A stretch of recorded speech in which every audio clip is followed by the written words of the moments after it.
How are we all holding up? Or what are you holding up? And what age is it? And is it inside your whiskey sweet spot?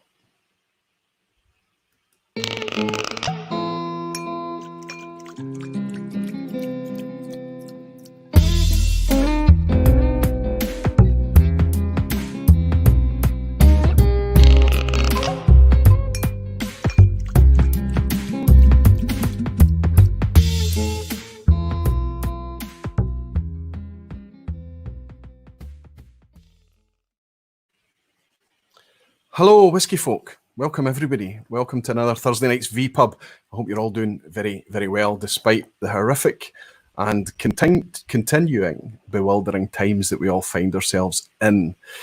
This is a little bit of respite from all of that. In the vPub, we don't talk about the C word or any of those things. We use it as a little bit of time, a little bit of downtime to forget about that and relax with fellow whiskey folk, dedicated barflies, and just raise a little dram and not have to stress about home teaching and how this whole thing is going to affect our short, medium, and long-term lives. Yes. Anyway, tonight the theme is very much about something that's kind of followed me along my whiskey journey. I always find myself settling into a certain kind of, I wouldn't call it a rut or a groove, but I'd say it's a comfort zone, and that is I seem to be continuously drawn back to a certain age range in Scotch whisky. And it's an interesting thing to me. Now, of course, sweeping generalisations are going to be everywhere as we talk about this subject tonight. You can get as geeky as you want, but of course, I want to understand if it's the same for you. I imagine that there's going to be hugely different opinions on this. Some people prefer younger whiskies. Some people prefer older whiskies. Some will prefer mellow, some will prefer bolder. But I'm going to predict now at the outset that we're going to end up with a consensus. And I think if I'm proved right, the consensus will be kind of similar to where my preferences are.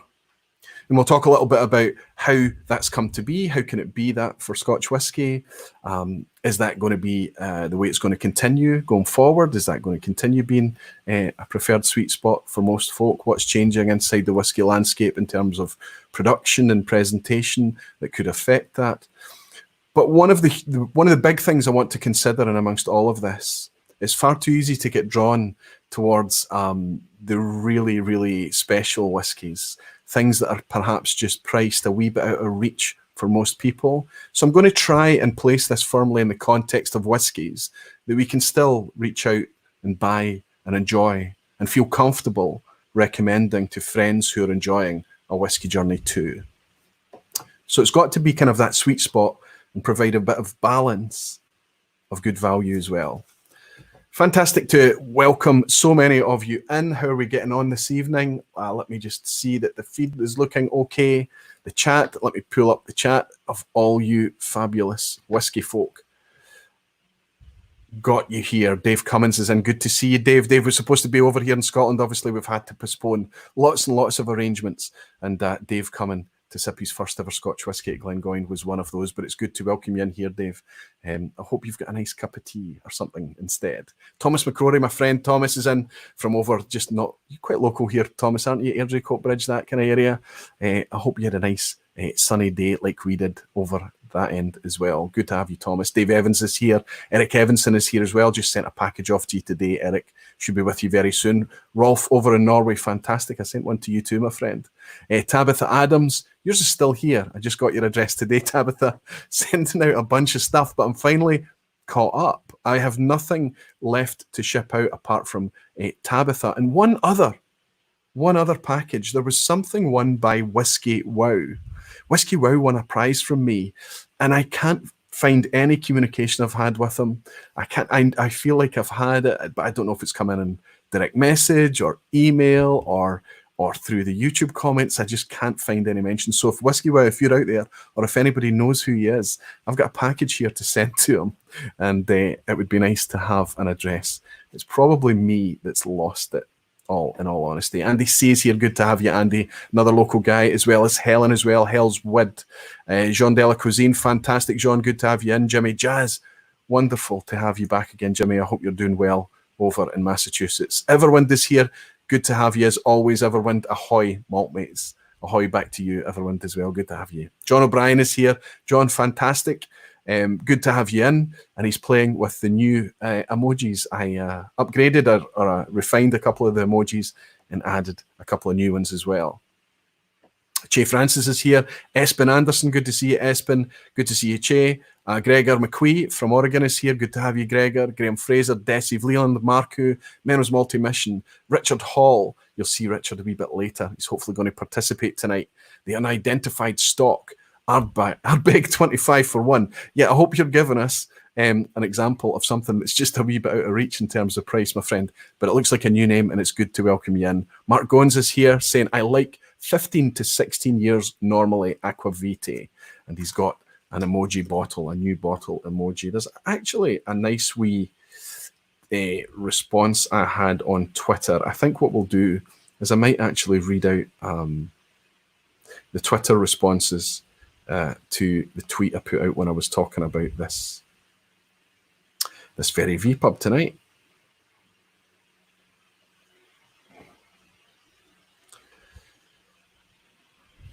If I can find it. There we go. Got it now.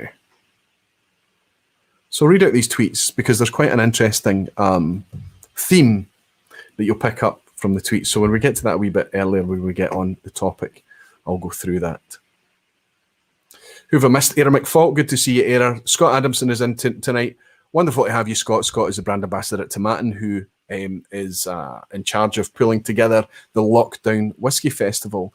It might be good to talk about that, actually, because everybody enjoyed that Lockdown Festival that went out earlier in April. And it was such a powerful response by everybody and such positive feedback that they're very much motivated to do it. Again, I've already mentioned to you and teased it to pencil in the 9th of May. I got word back today that that's been firmed up. That's going to happen now on Saturday, the 9th of May. There will be another Lockdown Whisky Festival. They're rounding up another round of guests, fantastic whiskies and things to share. I think it looks like that they're cutting back on the number, the quantity, in order to give it a bit more of a relaxed pace. And what they'll do is they'll add in another couple of interactive or interesting elements as well. If you bully me, I might be willing to let slip. I got word today of who the brands are for the next Lockdown Whisky Festival. And I don't think it gets the full release, the press release goes out tomorrow. But if you're interested, I don't mind sharing with you tonight who the brands are going to be. Jimmy Legg is saying, yay, good to see you, Jimmy. Yeah, you loved the last one, Aquavitae. You still hosting? Yes. They've asked me back to host another one, and I'm very, very willing to do it. It was great fun last time. It's quite a shift, 4.5 hours, maybe a bit longer than that by the time the setup and the wind down afterwards. So I'm hoping that we can make it a bit neater. But I'd be very keen to help support. The thing I love about it is the collaborative effort, the idea that these brands are coming together in order to add value to the community that's turning up to watch and invest their time. It's not a singular experience with a single brand or a single expression or a vertical anything. This is a collaborative thing, and it gives you that little bit of insight into all of these brands. And the fact that they're able to Tomatin have been able to go and collaborate with even more brands and bring in fresh brands that weren't even involved the last time around is even more exciting. And it's going to be really interesting to see where that kind of format can go. They will release the brands in advance, and I believe they are going to release the drams that they will share, not so much to ask people to go out and buy them in advance or whatever, but just to let people know that if they have some of that whiskey on hand or something similar, that they'll be able to pour along and enjoy it along with the live stream as well. But it's intended to be as open and inclusive as possible. So the wider reach that they can reach, the more people they can involve, the better. So if they were to do any kind of packs or tasting sets or whatever, I think the logistics become a wee bit clunky. And I think it needs quite a bit more notice. If they're firming up tomorrow for the 9th of May, it's only given them about 2 weeks notice. But I'm very excited to be part of that, and I hope you guys are interested and coming along and supporting like you did the last one. Your voices were very, very loud and supportive, and I loved having you along. Greg's Whiskey Guide is here. The question can't get a unique answer, honestly, for me, as it depends, in my humble opinion, of the distillery house style, type of cask, etc. It can vary a lot, Roy. It's obvious, Greg. Absolutely. There's a lot of subjectivity here. There's a lot of variables that's going to affect. But we're not speaking about a whiskey or a distillery. Honestly, consider all the whiskies over your whiskey journey where you've paused and went, I'm going to need to get another couple of these bottles in. Whiskies that's really kind of adjusted your whiskey trajectory, ones that you've really enjoyed and connected with, and try to fathom if there's any kind of course, I'm always coming from the foundation of Scotch whisky with these topics. I understand that. And I'm very much talking about Scotch tonight when I'm speaking about the sweet spot. It's a Scotch whisky sweet spot I'm speaking about, and I hope you'll forgive me for that. But very much look at those whiskies, the ones that you've connected with, and try and fathom, is there an age statement there that's common? Is there a theme? Because there certainly was for me, and it wasn't intentional. I'll take you back to an Instagram post, actually, when we start to talk about this, that I posted 5 or 6 years ago, maybe longer, and on Instagram when I first spotted this pattern. So absolutely, it's subjective. When I talk about Scotch whisky, can I just do something here and raise? I'm having a Bimber tonight. I've poured a little glass of Bimber. This is the Bimber 2019 Founders Collection. And I want to raise a wee glass and wish everybody a very happy St. George's Day. Today, there's lots of activity and whisky activity going on around, and people are sharing lots of English whiskies, and that's a fantastic idea. Raise a wee glass and just say to everyone south of the border and everybody anywhere that's willing to raise a glass for a happy St. George's Day. Slanchava. To all my friends and family south of the border. There was quite a big tweet tasting tonight. It might still be going on, actually. St. George's Distillery was hosting quite an extensive tweet tasting tonight, and a lot of the barflies and whiskey folk were involved in that. Looked a very interesting one too. Hellswood is saying Slancha, and Jean de la Cuisine is saying to St. George.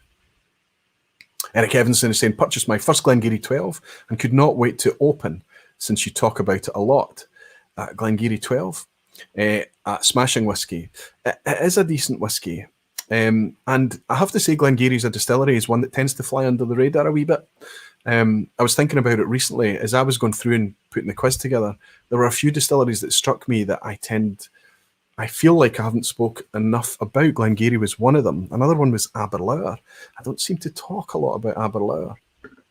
Pete James has bought me a dram and said, cheers, malt mates. Pete, I know you've bought me a dram before. I'm going to finish this gorgeous, delicious Bimber and raise a wee dram to say thank you very, very much for your virtual dram, my friend. Thank you.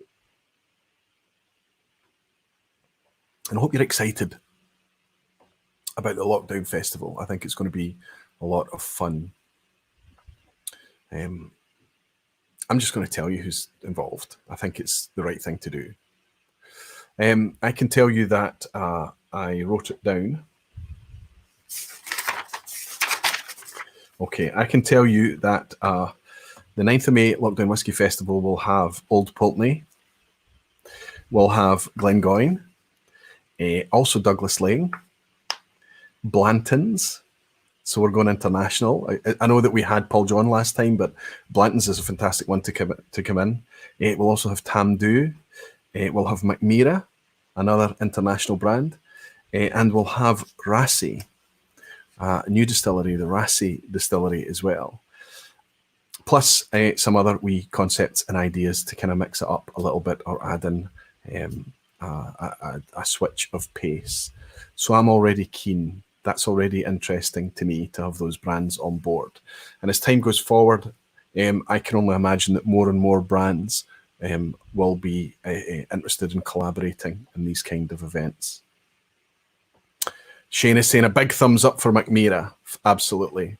Hellswood is saying nice mix, fabulous. Absolutely. And it's always nice to see brands that you've already connected with and that you're a fan of. But it's nice to have brands that might be able to... Oops. I had a connection drop out there. I hope it didn't happen at your side. I hope it's just something that's happened here. But it's also nice to have things that intrigue you, that you want to learn a wee bit more about. I don't have a lot of knowledge about Blanton, so it's an interesting one for me. Likewise, Macmira. Okay, over time I've explored Macmira here and there, but I haven't spent any great length of time with it. So I think those are interesting. Interesting to see what Rassie is going to bring. I'm already a fan of Glengoyne and Tamdhu, and of course Old Pulteney is a solid and firm favourite and has been for a while. Went through a recent rebranding as well in the last couple of years, so it'll be interesting to see what Old Pulteney are going to bring too. John Delacuisine is saying it was all good on his end.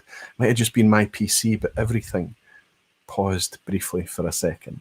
Anyway, for anybody that joined on the Sunday night session, Sunday nights tend to be a wee bit more laid back. There's no structure, there's no theme. I tried a new thing, and it was a kind of interactive thing where people dropped in and they had 10 questions in 3 minutes to try and guess a dram that I had in mind, or I had to guess, which is more likely going to be the case, I had to guess a dram that they had in mind. If I win, they have to gift a dram to somebody in the chat, the first person to have guessed it correctly, of course. And if they win, I have to make a gift to the chat, and that'll be either in the form of a coin, depending on where, if it's not legal for me to ship to you, if I can't verify your age or something, it'll be a coin. It depends, or it might be a dram that I have on hand if it's legal and easy for me to get a dram to you. But it went down quite well and people seem to enjoy it, so I'm going to try that again tonight.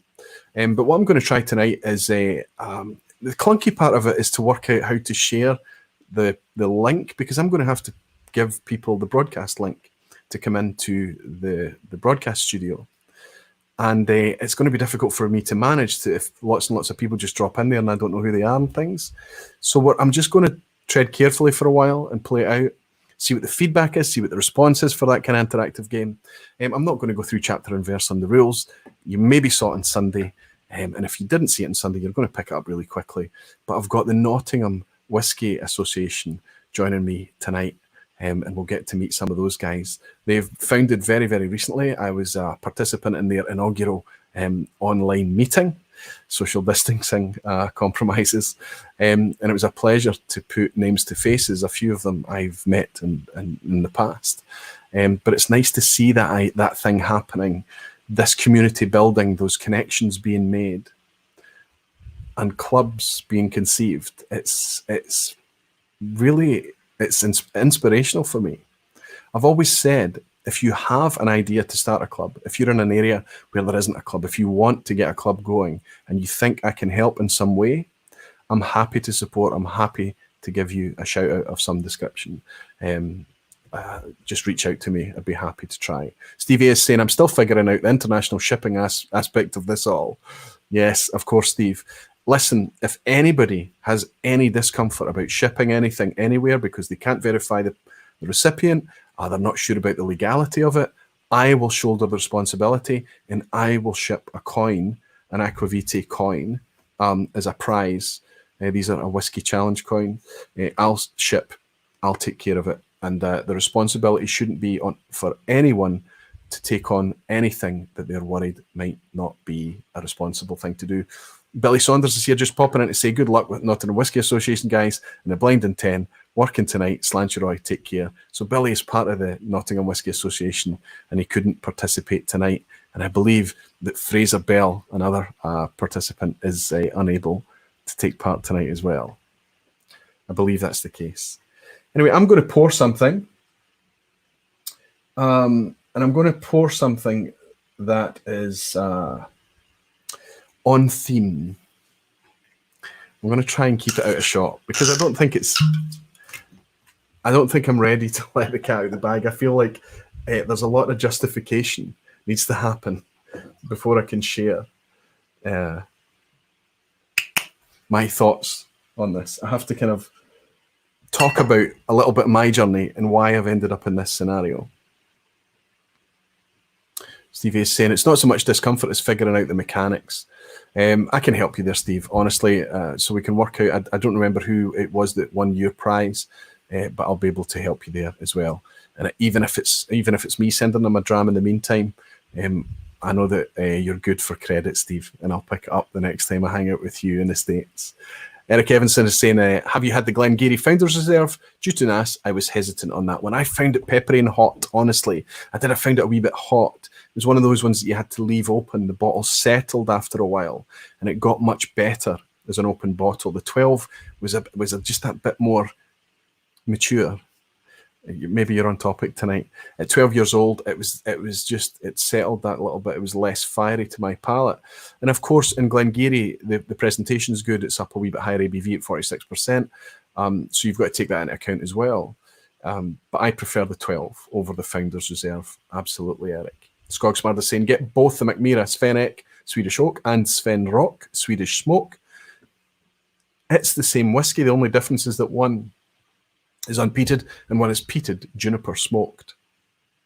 I've tried both of those Skogsmard and enjoyed my time with both of them. I don't own a bottle of either. It's always been by the dram. Craig Dollar is saying, good to see your coupon. My face, Glaswegian parlance. But I've any double wood in my glass, just for old time's sake, a fave of Willie Dollier. So Craig Dollier, Willie Dollier, I get to hang out and dram with those guys regularly. But I'm starting to miss a lot of people, and I'm sure you all are. These are bizarre and challenging times. My kids are feeling it too, I've noticed. But they've been able to do very, very well out of technology, let's say. Yes, video calling, TikToks, online gaming. Suddenly, the Wi-Fi in the house has suddenly become a very valuable commodity. If I want a family meeting, all I need to do is switch off the Wi-Fi. Hoyt is here. Good to see you, Hoyt. Aquaviti, any of the Game of Thrones releases you would recommend? I have to say, most of them are a bit dull and boring because they're just rebrands of something that already existed, but there were a few unique ones there. The Kleinleash got a hard time, but I thought the Kleinleash was okay. My favourite was the Lagavulin. It was a 9-year-old age statement. I think it was presented okay. I think it was very, very easy to drink for a Lagavulin. Clearly, that's the market that was going to. I said it at the time. And I bought a couple of bottles of Lagavulin when they were on special offer. Based on my experience, I actually get sent some samples from Gregor McQueen because it was released in the States before we got it here. Other than that, Lee Kerwin is saying, you need to design a custom emoji for the Blind 10 game. I like the way you're thinking, Lee, but what we need to do is come up with a name for it first. Blind in 10 is what I went out with on Sunday. Tonight it's still kind of parked around that Blind in 10 area.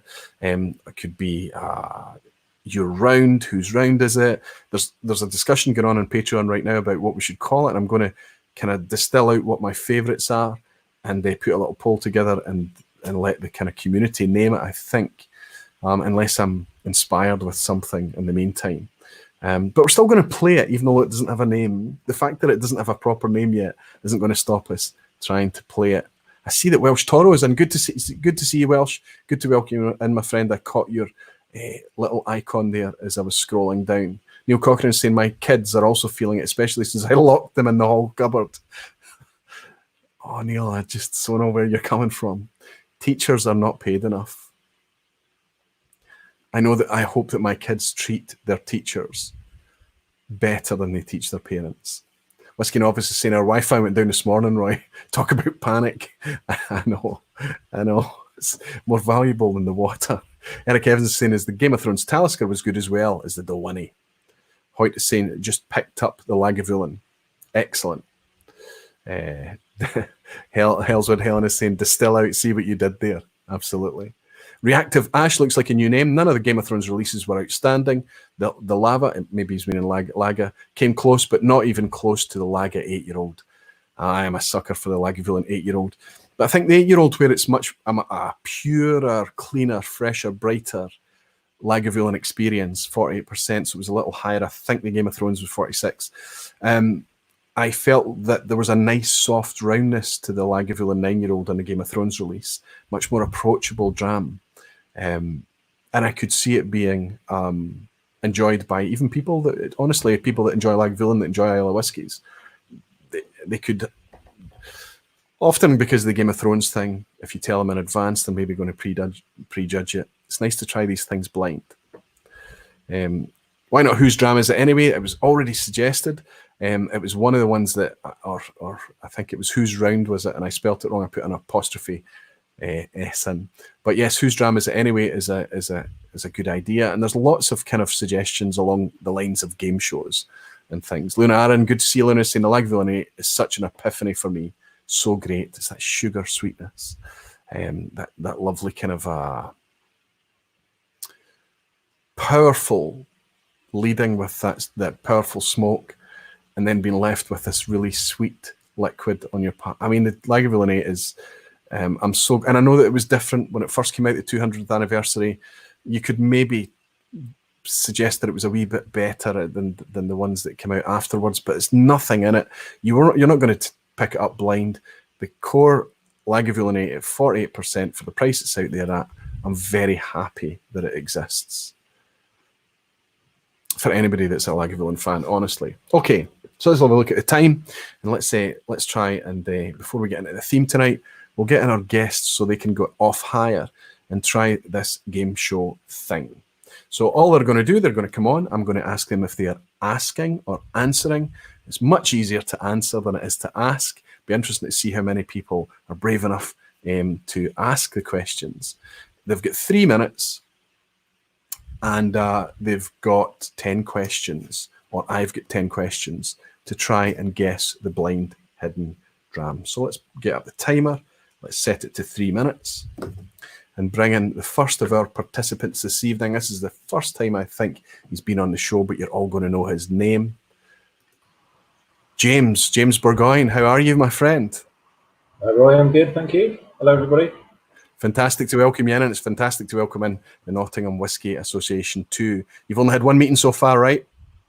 That's right. Yeah, unfortunately, as you said, it had to be a virtual meeting, but it was still fantastic to put some faces to names and have a good chat. And of course, thank you for joining us. No problem. Where there's a will, there's a way. Where whisky folk want to share drams, they'll find a way to share drams. James, let me ask you: are you ready to place a wager? You know that you may be having to provide a dram to the winner in the chat tonight. I am ready. Yes. Okay, good. And are you asking or are you answering? I'm answering, I'm afraid, everybody. Yeah, I'm going to do the slightly easier option. Okay, so that means that it's more likely to be me then who's going to be providing the dram, but we'll give it a try. Okay, my friend, I wish you luck. I got into trouble for wishing myself luck last week, but honestly, sometimes I think I need it. I'm going to start asking you questions. I'm going to set a timer in a second, and let's see how it goes. Good luck. Timer started now. I've got 3 minutes. Okay, James, is it a Speyside? It's not a Speyside. It's not a Speyside. No. Let me see. Okay. Is it a Highland? Yes. It is a Highland. Okay. Is it in the islands? No. It's not in the islands. Is it Northern Highland? No. No. Okay. Is it Southern Highland? I wouldn't say Southern. Okay, only permitted to say yes or no, but thank you for that. No. Thank you. Okay, let's see. Is it 46% or higher? Yes. Okay.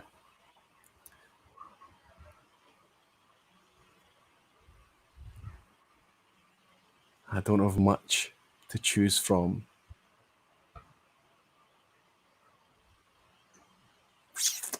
Okay.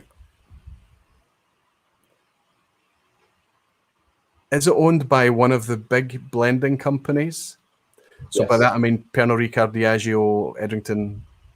Yes, it is. Yes. Okay. I need to go for it now. Is it Aberfeldy? No. Oh, no. Who else is in the Highlands? Not Northern Highlands. Is owned by one of the big blending companies. This is tricky. I hope the chat's doing better than I am. Okay, let's reach for...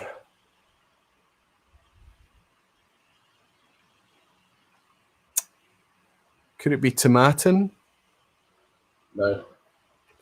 Oh, wow. So I'm on my last question. I just need to come out with an expression. I just need to try and throw a dart and claim it. This is terrible. I've had no lucky breaks at all. Let's go with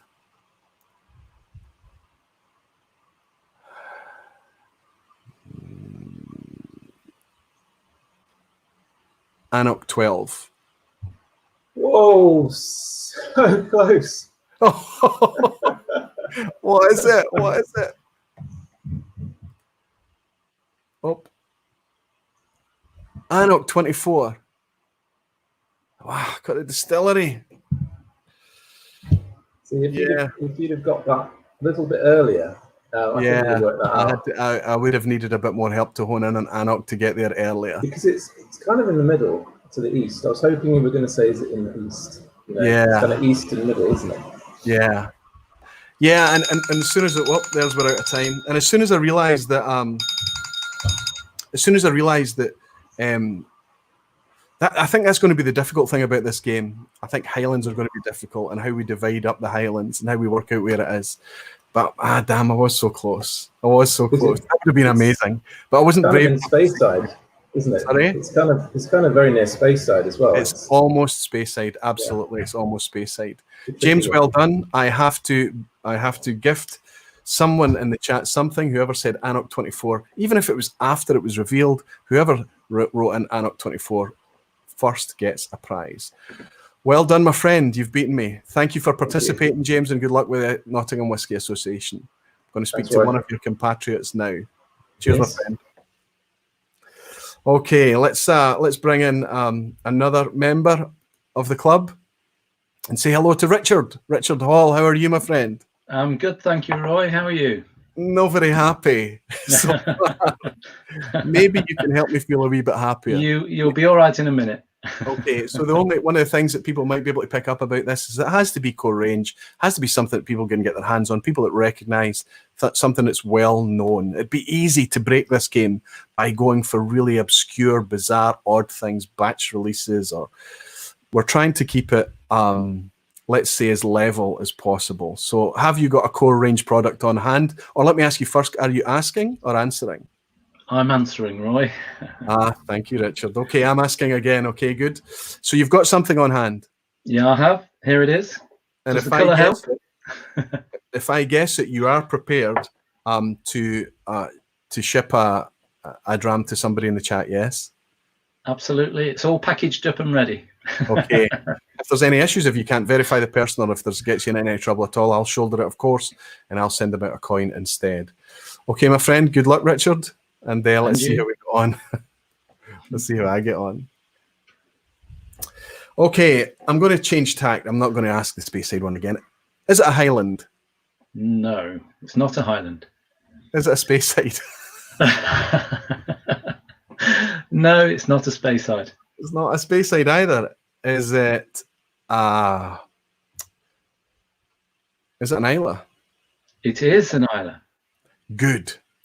Is it a southern Isla called Dalton Coast, one of the big three, Lafroig, Abbeg, Lagavulin?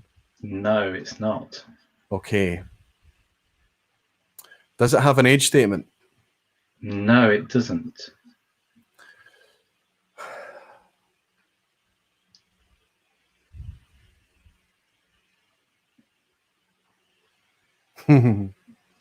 Ooh. Is it from Northeast Isla? So that would be Bunnahabhain or Kalila. Yes. Okay. Is it a Bunnahabhain? Yes. Is it Bunnahabhain Sturridge? No.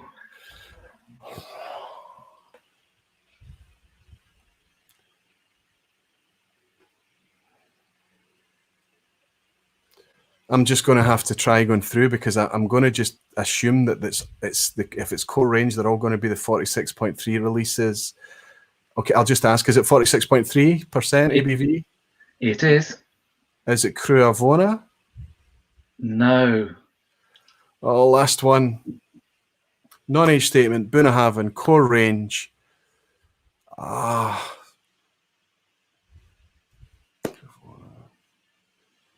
I'm just trying to even remember one.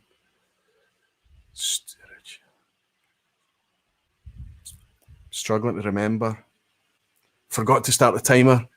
Damn. Okay, I'm just gonna go for it. Do you want a bit of a clue, Roy?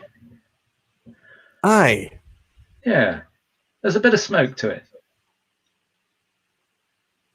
So it's a Moynia expression then? No. No. Okay. Black label. Great. Yeah. Yeah. I've forgotten the name of it. What's the name of it? Just give me the initial. It begins with T. Tochik. Bunnahabhain the one. Tochik. Okay, I'll shoulder that one. You had to feed me there. Oh, that was a good one. Goodness. That was good. You did My really well. goodness, Tochik. I knew the answer and it still took me 3. Wow. I was close though. I was close again. You were. That was I got down to good. distillery again, and I failed at the last hurdle. You had me sweating. Not as much as we, Richard. Very well done. That's 2 I'm sending out. This is proving costly. I hope somebody's going to pitch in and help me pretty soon. Thanks for taking part, my friend. And it's really thank nice you for to having meet me you on. virtually. I know that we haven't met in real life yet, but I'm hoping that'll happen sometime soon. And thank you Great for stuff. wearing one of the OG T-shirts as well. And my son's wearing one downstairs as well. Fantastic. Thank you, Richard. Thank you, my friend. Thanks. Cheers. Oh, my goodness. I've got to do better than this. I've got to try and do better than this. Okay, let's bring in my friend who I have met, Tom Lindsay. Spiritworks Tom. Tom Lindsay, how are you doing? Not too bad, Roy. Not too bad. Little Looking as cool as a cucumber. Yeah. It's easy when you're on that side. Are you asking or are you answering? So I'm going to ask. I've been egged on to do it. So. Thank you. You've not been egged on by me, I hope? No, by the others in the group. Fantastic. It's nice that if somebody ponies up to ask. Okay, I'm going to select a single malt whiskey down here. Feeling a little bit wounded, so I'm tempted to go for the more obscure stuff, but I'm not going to do that. Just need to keep it out of sight here. Keep it out of it. I've picked my dram. I'm going to start the timer in a second. I forgot to do it myself the last time. Are you quite prepared to give a gift to the chat if you have to? Yes? Absolutely, yeah. Excellent. Okay, let's bring it. It'll probably be happening. Well, let's see. I'm going to start the timer now, Tom. Good luck. Is it west part of Scotland? Yes. But is it Highland? Yes. Is it an island malt? No. Okay. Is it Diageo owned? No. Actually, I should have gone for that. 2.5 minutes. Plenty time. Plenty time. Is it 46 or above? Or No. 46, no.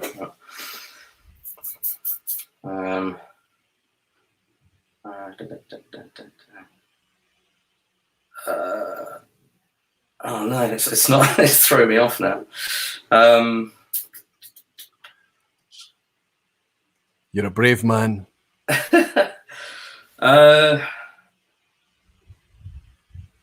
Is it within 50 miles of where you live?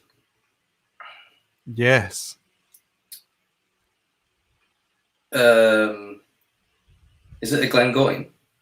Yes. Is it the 12? No. Legacy? No.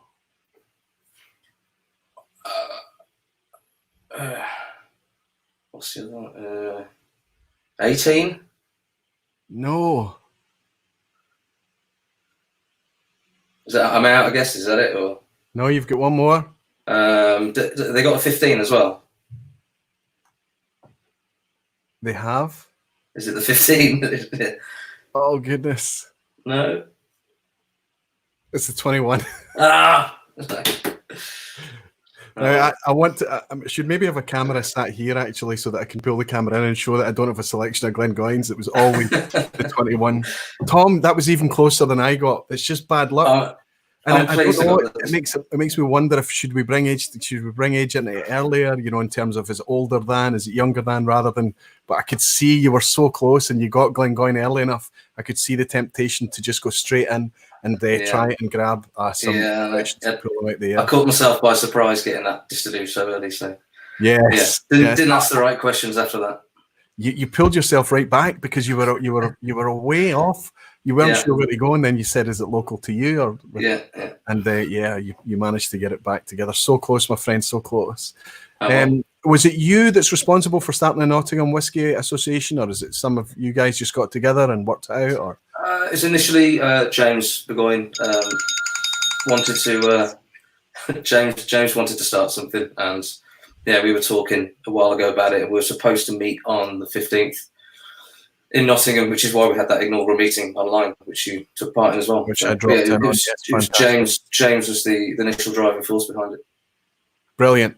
So how many members do you have so far? It's just the 6 of us at the minute. So the 4 that are here tonight, plus Fraser and Billy. Is the club open for new members? Yeah. So if anybody's in the East Midlands, they should get hold of James Burgoyne. They should get hold of Tom, Spiritworks Tom. Any of the founding fathers, I suppose, get in touch. Fantastic. Yeah. And if anybody's interested in getting a hold of these guys, they can email me directly, whiskey@aquavitae.com, and I'll put you in touch. Anybody that's near to Nottingham, to East Midlands, that kind of area. Guys, I wish you all the very best going forward, and I think it's fantastic that you're putting this together. Tom, thanks for being brave and asking. I do feel a little bit guilty that you were so close, but I'm taking I'm happy enough I got as close as I did. I've lost 2 out of 3 so far. I've got 1 more to go, and one of your compatriots is up next. Thank you, Tom. Thank you so much. Cheers, Roy. Thank you. Cheers, my friend. 1 more to go, and then we can go on with maybe potentially more relaxed things for me.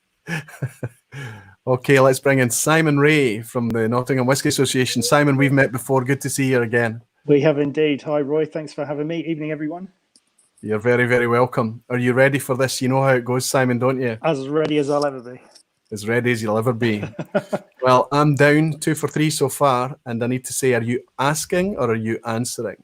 No, I'm reverting to the trend set by my earlier colleagues, so I'm going to be answering. You're answering? Yeah. Okay, it's down to me. Well, I hope you're being kind to me, my friend. I hope you're being nice. Okay, I'll set the timer. It's starting now. 3-minute timer's on its way. Let me throw some questions at you. Somebody's going to say yes. Is it a Speyside? No. It's not a Speyside. Wow. It isn't. No.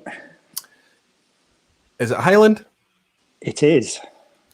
Okay, we're in the Highlands. Good. Is it an island? It's not. No. Is it Northern Highlands? It is. Is there an age statement on it? There is. You're on a roll. Is it 46% or higher? Yep.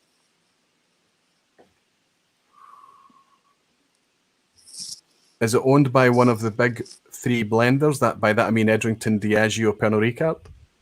No. Okay.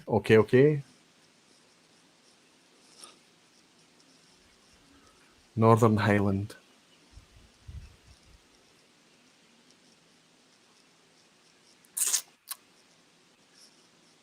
Is it north? I don't know if you'll know. Is it north of Inverness? Yes. Is it Balblair? No. Is it Old Pulteney? Yes. So I've got 1 hit at it. It's not the 12 because it's 46% or higher. Is it Old Pulteney 15? It is the Old Pulteney 15. You finished with a win.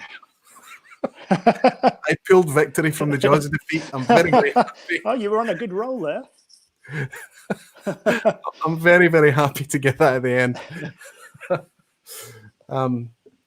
Wow, fantastic. So that means, does that mean I'm even? It does, doesn't it? Yes, yeah. Okay. 2 from 4. I'm very, very happy. I think it could be the first time I've actually successfully guessed one. I'm not sure. I can't remember how I did on Sunday.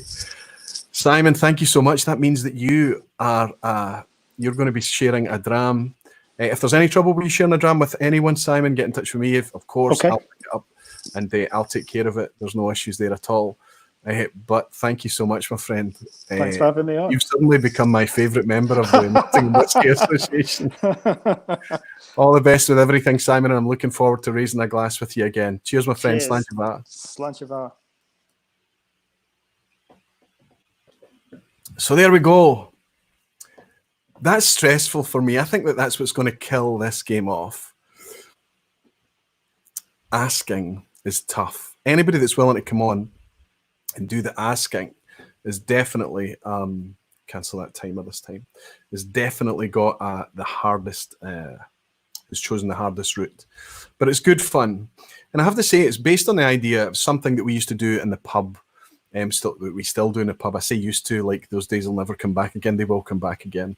But when we were buying rounds in the pub, somebody would get sent to do a blind round purchase, and the rest of us would be sitting around trying to sip and nose. Now, we can't do the nosing, we can't do the tasting, but we can ask the questions. Once we inevitably fail through the nosing and tasting in the pub, we get into this 20 question style thing. For the sake of making it snappy and a bit more challenging, we're using 10 questions and keeping it to 3 minutes. But I hope that's a bit of fun for you and a bit of a distraction. It's nice to involve the chat as well and have you guys participating. Jimmy Jazz is saying, well done, thank you. Bill Balistreri is saying, win for Aquavite. Multi-Mission is saying, great work. Congrats, Pete Head. Jimmy Legg, great guess, well done. Wow. It was lucky for me just to kind of shout out an old, because it could have been an 18-year-old, it could have been others. Alistair Gray, well done. So hopefully my moderators, I mean, I can go back in the chat and see who it was, but my moderators are pretty good. Yeah, McAllen Fine and Rare is saying, I'm confused. The screen shows a fat 0 and you still have a question. Yes. There's something, at the Glasgow parlance for it is a hurley. It's like when you've lost your lives, your 3 lives at something, you're kind of allowed that last minute. You've just kind of got to, all you can do is make a guess. You can't ask any more questions. You just get that opportunity to use up your questions to determine what it is and get that last guess. Scotchmard is saying, I ran the numbers, assuming 2% loss per year. Angel's share for a 12-year-old is about 22%, and 20-year-old is 34%, and 30-year-old is 45%. So somewhere between 12 and 30-year-old, in my opinion. So Scotchmard, I think, is talking about, I think he must be talking about the sweet spot for whiskey. I'm not sure. Have I missed out on a conversation flow there? Willie Dollar is saying, hopefully not too long before we can buy the blind drams. Absolutely. James Burgoyne is saying, thanks for having us. Maybe when you get a question right, you don't lose a question. Yeah, I mean, I thought about that, but I mean, it'd have to be less than 10. It has to be quite crunchy. It has to be quite challenging. We can refine it over time. Absolutely. Lee J is saying, enjoyed that. Cheers, Roy. But work tomorrow, so good night all. Good night, Lee J. I appreciate that a lot of folk are still out there working. We're not all in the comfort or, let's say, the frustration maybe of lockdown. Andrew Butler is saying a dog's chance. I think it's similar. I think it's exactly the same concept. Graham Murphy is saying the dog's chance. Absolutely. Skogsmard is saying yes. It was an answer to tonight's stream headline. Of course. Good. More like Whiskey Hangman. It is like Hangman. Honestly, Jimmy, it is. Wonderful stuff. Hellswood is saying a great bit of fun. That's all it's intended to be. It's intended to be as interactive as it possibly can. It might be something that is just kind of parked out there on the extended opening on a Sunday night or something, and we might not have it on every vPub. I don't know. Let's play it by ear. There's another wee turn of phrase, another idiom. Whiskey Novice is saying sweet spot. Just do what Bushmills does and put everything out of 40% for maximum yield. And he's rolling his eyes, yes. Eric Cunliffe is saying, an awesome game. Fun to play along well in the chat. Hope to be on sometime to brave it. Absolutely, Eric. And I think what's nice is that if you're in a certain part of the world, so I mentioned to some of the guys in Belgium, why don't you get the wee kind of Belgian barflies contingent together, bring the Belgian guys on, and we can get kind of groups of people in that way. And then that way it's easy for me to kind of share the links with direct email addresses and things, rather than putting public links out there, so that lots of people are dropping in in the chat here. Anybody that's participated tonight, by the way, you're all welcome to stay in the live. You're welcome to participate in the quiz at the end, and of course, you're welcome to stay on so that I can say cheers and thanks to you formally at the end after the live. Thank you so much, all of you, for participating. I know that Fraser and Billy would have liked to participate as well, so perhaps in the future we can have those guys on too.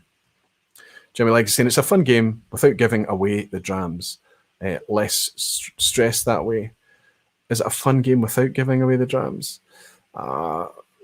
Yeah, I think the stress is not about giving away the dram. For me, the stress is about not making a fool of yourself. I think that's a thing. Tilted Moose is saying the Glasgow crew is ready. Absolutely, I have already thought about that. It'd be brilliant. There's so many of you in as well. There's Neil Cochran right there. Lunaran's saying Whiskey Loving Pianist had a great idea, given the region from the beginning. Oh yeah, it could help it out. I think we were about the halfway point before we nailed the region in most of those. Ronald is saying, suggestion on game title, your dram or mine. That's a good one, Ronald. That is a good one. One of them was your round or mine. There's lots of it. Lots of options. Hard to say if there's a sweet spot for me now with distilleries like Bimber and Kingsbar's doing fantastic stuff. Look, Jamie Brown, I don't know if that's a new name, but it's nice to welcome you in, and it's a good point. It's a good segue onto the theme tonight.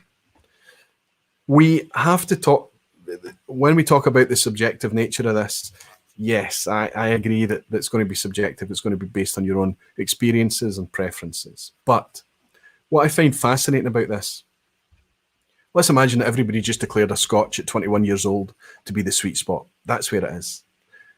That's not where I think it is, personally, honestly. However, let's just imagine.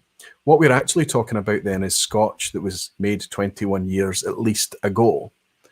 And we're speaking about whiskey that was made in order to be matured in a certain way, refill barrels more than likely, whether it be sherry cask, and tends to be at 21 years old. I think that plays into I think it plays very well into a sherry cask experience. Honestly, that's where the good sherry cask experiences tend to be. But it's the whiskey that was made at that time. That's the whiskey that we're having at that age. So we have to take that into context. So when somebody talks about Kingsbarns, or they talk about Bimber, or they talk about any of the recent distilleries, or even Kilchoman, there were very, very deliberate things done when those whiskies were being designed in order for them to be sold and engage and very good engaging whiskies at a fairly young age.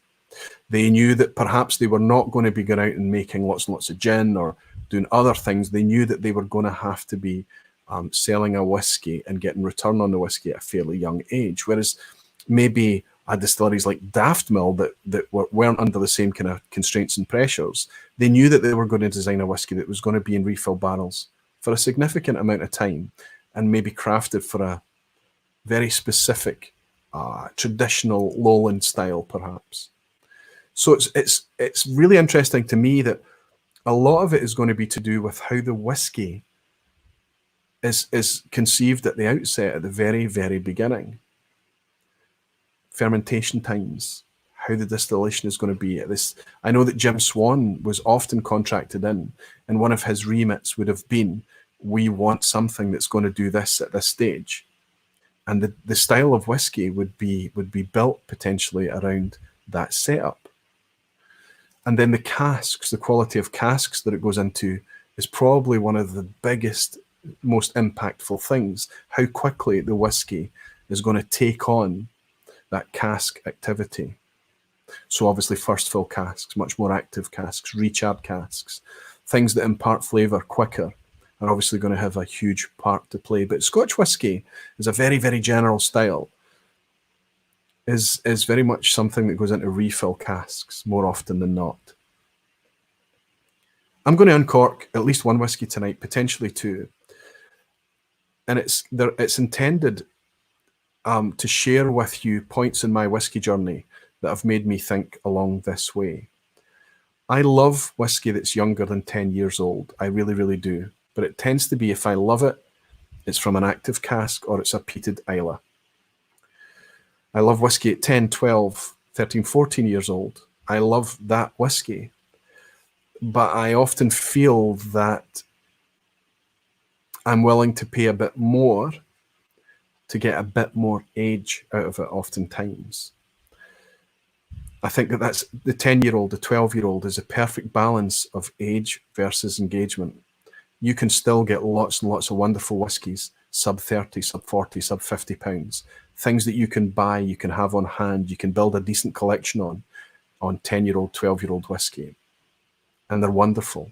Many, many, many wonderful whiskies. Look at Kilkerran 12 is a fantastic example. Deanston 12, Bunnahabhain 12, Springbank 10. Amazing things, all £40 or round about that price or less. You go a wee bit older, you look at Oban, Clynelish 14-year-old. Fantastic stuff, honestly. Oban to me could also always do with a % or two more ABV. But that's been critical. That's been around for a long time. That's a 30-year plus product now.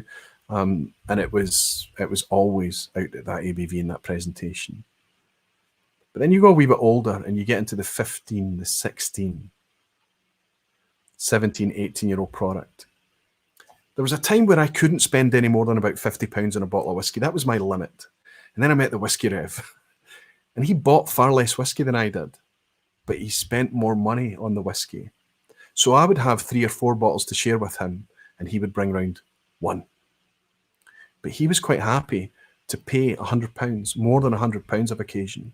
At our tasting nights, I would have a fair selection, but he would be the one that would get the dram of the night because he would bring a nice Octomore. He would bring an old Pulteney 21. He would bring something that he'd spent a bit more money on.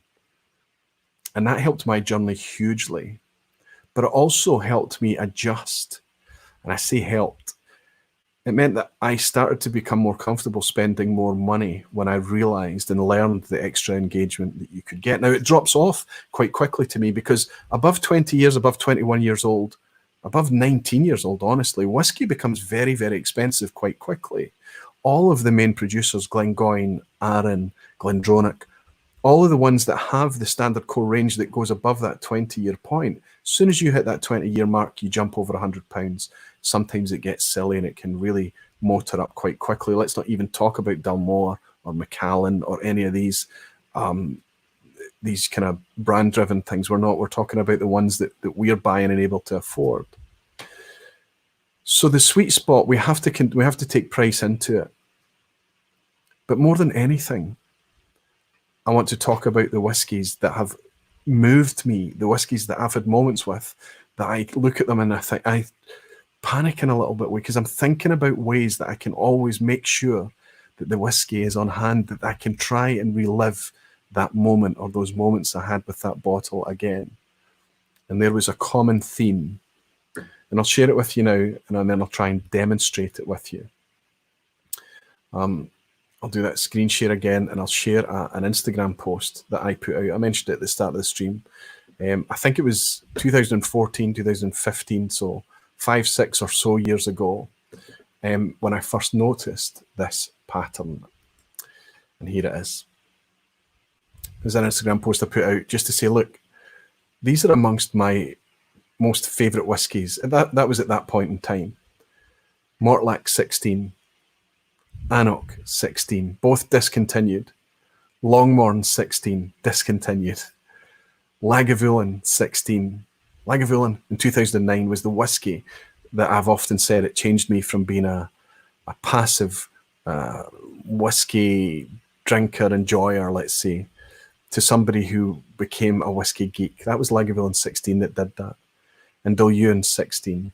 Interestingly, I don't have Dilluin 16 on hand right now, but I often do. It's strange for me not to have the Dilluin Flora and Fauna on hand. But that was quite telling to me, the 16-year-old. Now, I'm not saying that it has to be 16 years old. 15 years old, like the Benrinnes, Glengoyne 15, one of my favourite Glengoynes. Um,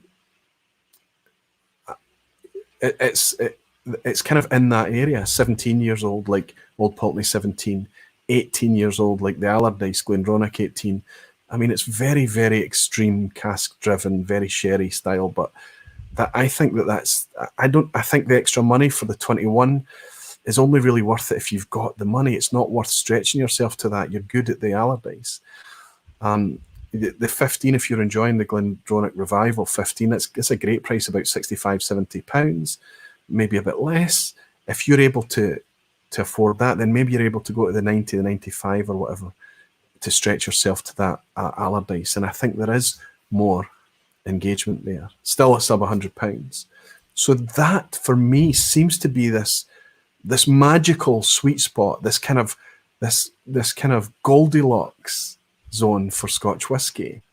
15, 16, 17, 18, and it's remarkable to me how many of my epiphany whiskies through the years have been 16 years old, and I've got a couple of them on hand that I'm willing to cork and potentially share tonight. Let's go back to chat. Eric is saying, personally, I believe the sweet spot for age depends on the region. Like, there's lots of things. My Speyside's 12 to 20, my Islay 4 to 12, and my Highland 12 and up. Similar to what I've suggested. I think you're right. Most of the whiskies that I've shared with you here, obviously Lagavulins, Islay, but Mortlach, Dillion, Longmorn are all Speysiders. Anok is Highland, of course, but still a little bit Speysidey in style, you could argue, or let's say it can play either or. But yeah, Eric, I would agree in very rough terms. Whisky influencer Tim is saying 18-year-old age range is typically the point where you really get that next level whisky. Absolutely, Tim. Vicky is saying, so we're not talking about the Craigellachie 23 then. It's ridiculously expensive for a 23-year-old whisky. It's a good whisky. It's a really good whisky. I don't think it's worth the money that it's retailing for now, honestly. Everyone has the right to their own sweet spot, or better, in my opinion, there is no sweet spot. There are lots of sweet spots. This is my point to all of this. It's a very personal, subjective thing. But I'm also interested in a consensus. And I've found over my whiskey journey that there is I'm willing to suggest that it's a slight majority, but maybe a wee bit more, that kind of feels the same way. Jimmy Jazz is saying sweet 16, Lagavulin 10. Lagavulin 10, not for me. It was put out there too light, too low on ABV. I know the 16 is 43%, is quite low as well, but the 16 is, I find it. I don't like people having a go at the 16. I think it's amazing that there's a 16-year-old Islay whiskey single malt still out there for the price that it's out there. I can forgive it for having colour and being lower ABV. But the 10 I thought was an okay Lagavulin. I think it was I think it could have been better. But suddenly we've gone from a place where there was only a 16-year-old, then he brought out the 12, and now we've got an 8, we've got a Game of Thrones 9, we've got a 10, we've got an 11-year-old Offerman edition. The 12, obviously, every year are special releases. So there's lots of Lagavulin Choice official bottlings all of a sudden. Eric Cunliffe is saying, Roy, I can't find any folly in anything that you're saying. Love the Goldilocks term too, couldn't agree more. Interesting, Eric. Galshon is saying, so you must be quite happy with the Kilkerran 16 that will come soon. Why do you think? I am so beside myself looking forward to that release. It's easy to overhype things, but Kilkerran has shown us time and time again that whatever is happening down there at Glengyle, it's fabulous. And that distillery is going to become, that's going to be in time it's already difficult. You saw what's happened to the 8-year-old cast strength. The Oloroso one that's come out, it disappeared so fast, became really, really difficult for people to get their hands on it. That's going to happen more and more with Kilkerran. Aberlour 16 is also a great dram for value. Whiskey Weekend dram, I agree with you. It's just a bit soft at 40%. It's unfortunate. Maybe where you are, you get it at export strength at 43. Hoyt Hempel is saying, what do you think of the new Mortlach 16? It's not the same as the old Mortlach 16, but that's okay. It's not going to be the same. Mortlach have gone some way to repairing some of the damage they did when they rebranded that and they brought out the Art Deco 50cl bottles, which was a disaster. They were beautiful. The whiskey was good generally, honestly. It was still good whiskey. But the pricing was bewildering. Mortlach was a cult whiskey. You only knew Mortlach if you knew. And they went from this kind of cult thing, without earning any stripes in between, just went to premiumised. Similar to what Fetter Cairn seem to be trying to do right now. £50 for a 12-year-old. £480 for a 28-year-old. It's Fetter Cairn. I don't understand. Neil Cochrane saying Kilted Moose sweet spot varies for me depending on distillery. Yeah, but I'm trying to force you to generalise a wee bit. I know that I am. And I'm also trying to get you to think about certain whiskies along your way. And I know that I'm very much in the realm of official bottlings and core ranges. I know that, but I'm speaking to an international audience, so it's difficult for me to kind of go down single casks and independent bottlings and small batch vattings. I have to speak and evangelise about whiskies that we can all enjoy and share together. More often than not, I don't mind getting distracted by single casks or independent bottlings or that idea or concept. But generally, when I talk about these themes, I have to be speaking about whiskey that people can actually engage with. Whiskey that was easy for me to find as well. David Owen is saying all good whiskies and good prices. Clynelish 14, Lag 16, Glenroy 15, Arran 14, Springbank 15, Glencadam 15. Yeah, Glencadam 15 is back and available. Springbank 15, if you can get it, good. Arran 14, discontinued. Glengoyne 15, discontinued. Lagavulin 16, available everywhere. Forgive it, it's lower ABV. Clynelish 14 is usually a cracker. It does suffer from time to time. It kind of goes off and comes back on again.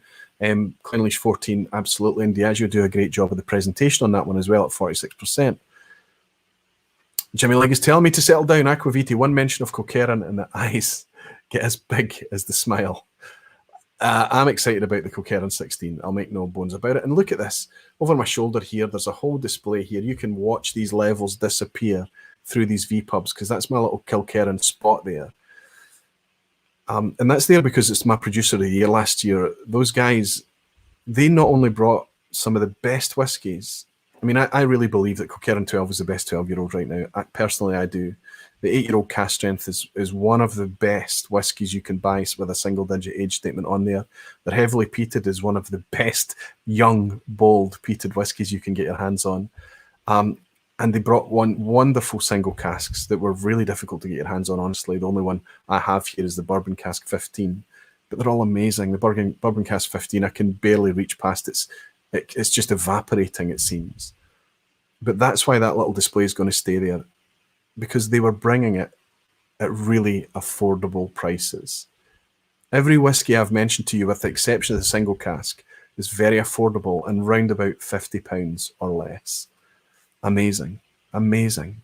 And that's what we need to support. That's what we need to celebrate. When the whiskey can be that good at that price, it's not going to be like that forever. The only thing that's constant is change. Whiskey Weekend Drama is confirming that Isabella 16 is 43%. Yeah, good for you. We buy it at 40. This Whiskey Influencer Tim is asking me if I've tried the Lager 11 Offerman, any good. It's here. I've got it. I don't know if you can see. There, that's it there. It's still in its box. I've got far too much whiskey open. I've got far too much Lagavulin open. However, it does get a good write-up. And I believe that Ian MacArthur himself was heavily involved in selecting that. So I do get a lot of good feedback on it, and it's fairly well presented as well. Gixer Skipper is saying Aquaviti £300 for a 30-year-old Tomatin. I've not tried, or I don't recall trying their 30-year-old. But it's a good price. I mean, that's the price of Glengoyne 25 now, 300. It is a good price. But it's Tomatin. I mean, Tomatin are still very aware of where they are in the market. They know that they can't put their 30-year-old out there at 4 figures. They know that they can't put it out at £700. It's a realistic price point. Pete James makes a good point and says perceived value. Exactly. Heard Bill Lumsden, Graham Fraser is saying, heard Bill Lumsden say he believes the sweet spot generally is 15 to 18-year-old. That's interesting for Bill Lumsden to say that.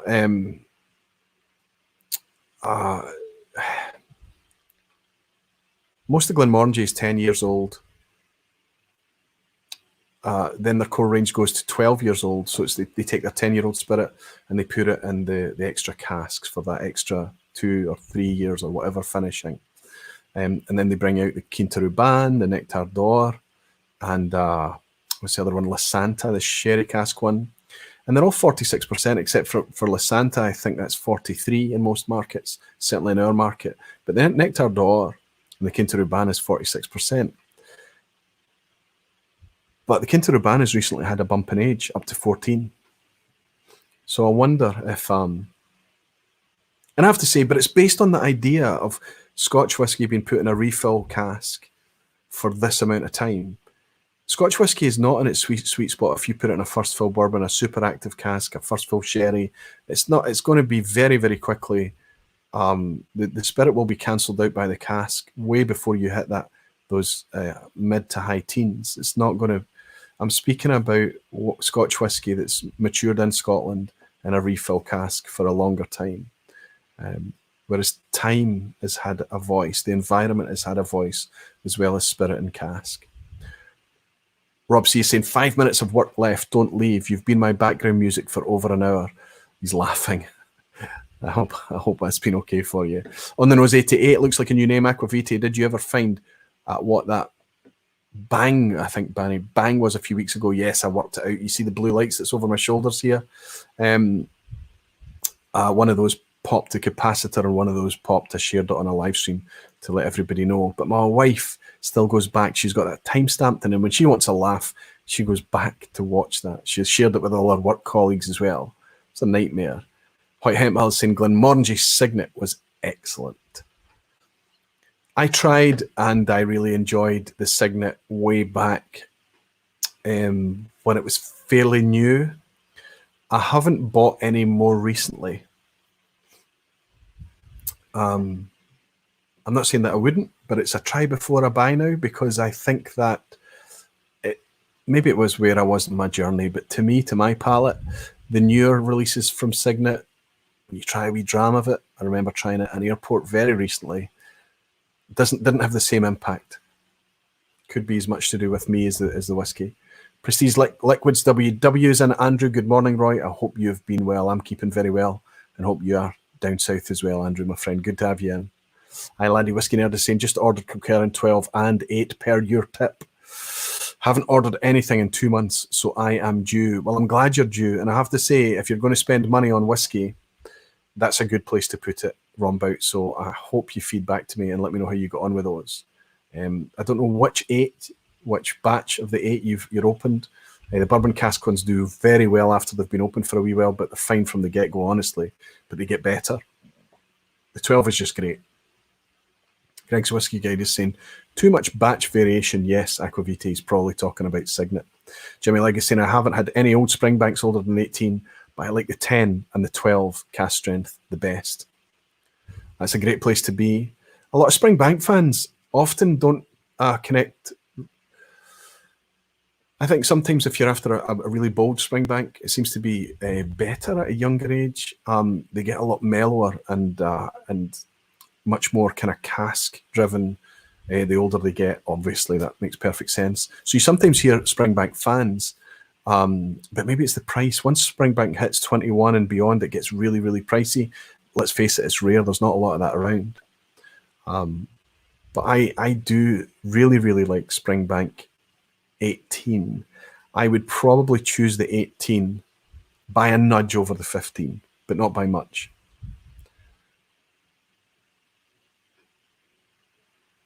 Laddie's saying that you will feed back to me. And Jimmy Legg is saying, yeah, they lose something. Yeah, I mean, I still think they gain other things, but I think people that really want that Campbelltown hit are looking for it in a slightly young, maybe 10, 11, 12-year-old age. And he's wrong about it saying he put in an order for a Cohoman too. I think you'll be fine there as well, my friend.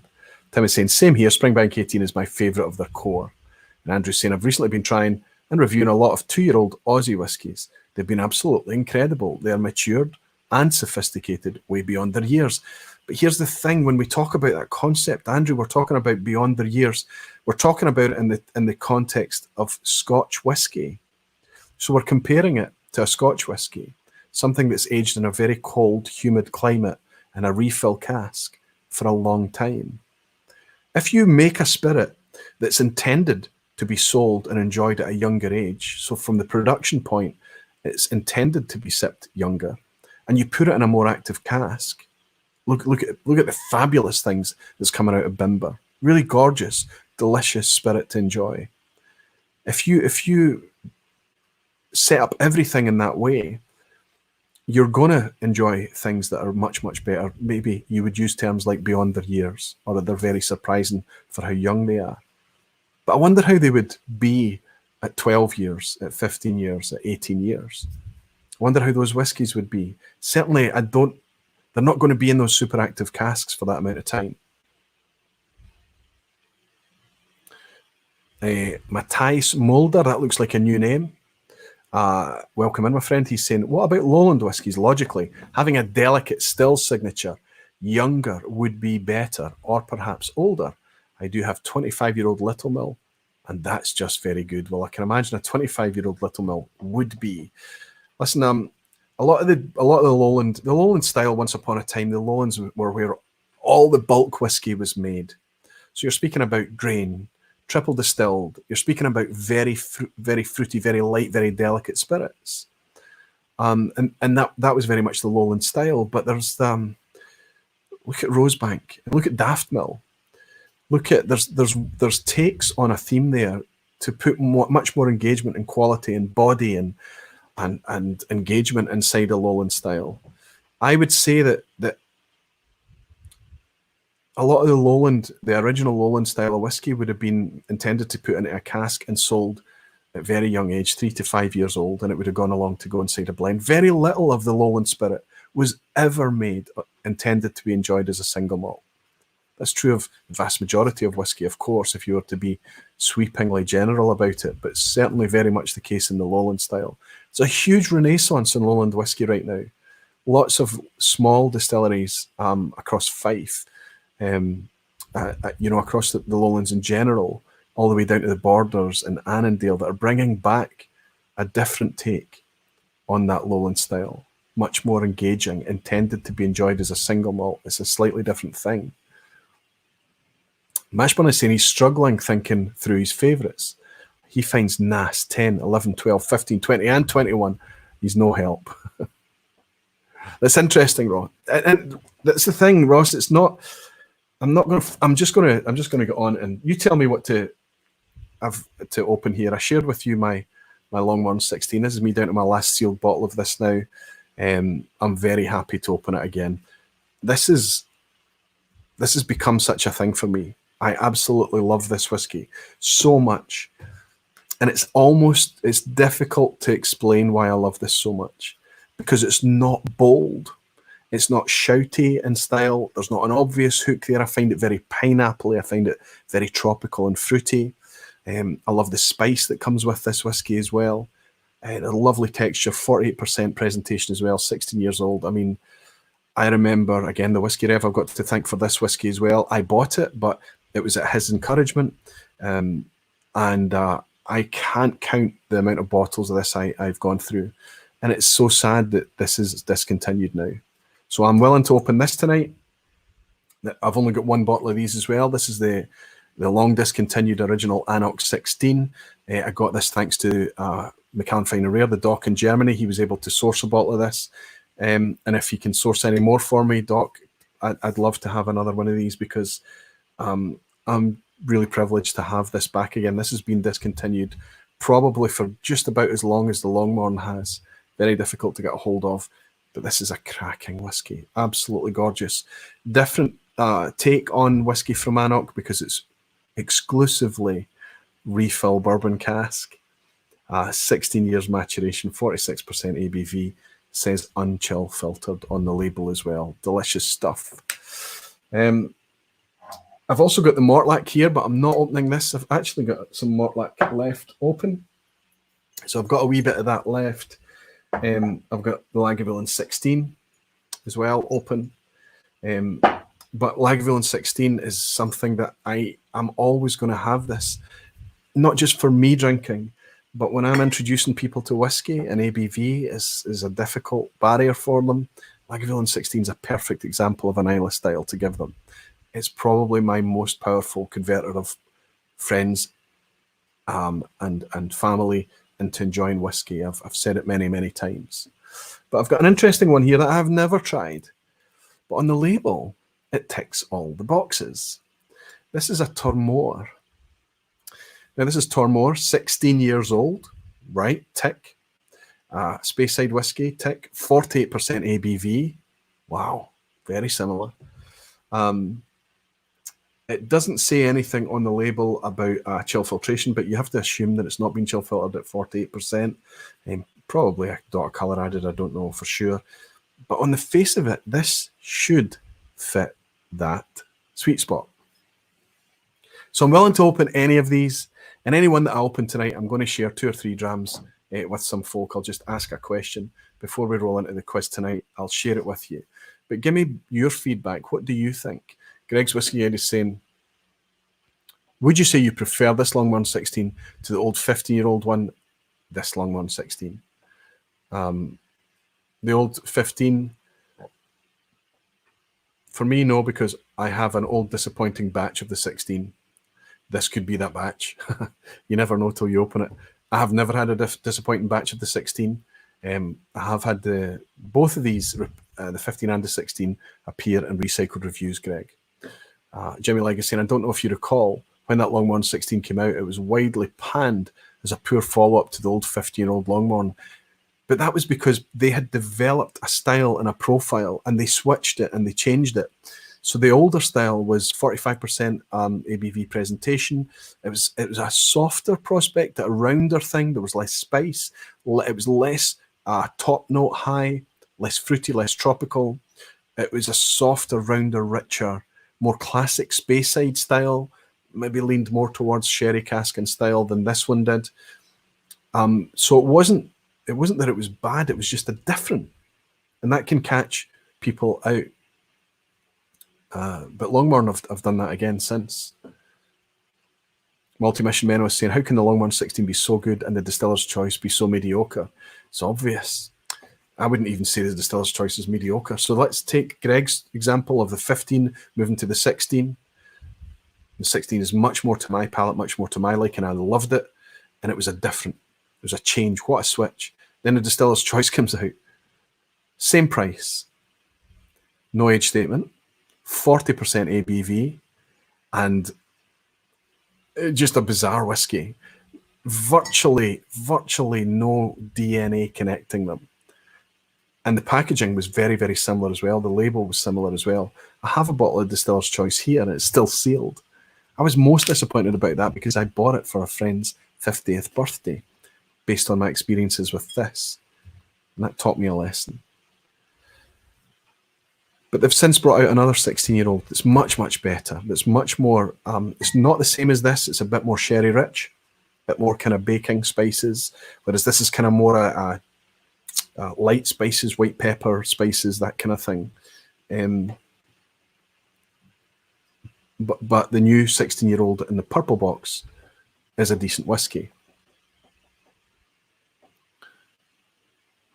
Gixer Lucas saying, open the Longmorn. Tormore 16, fascinated to hear about this hidden distillery whiskey.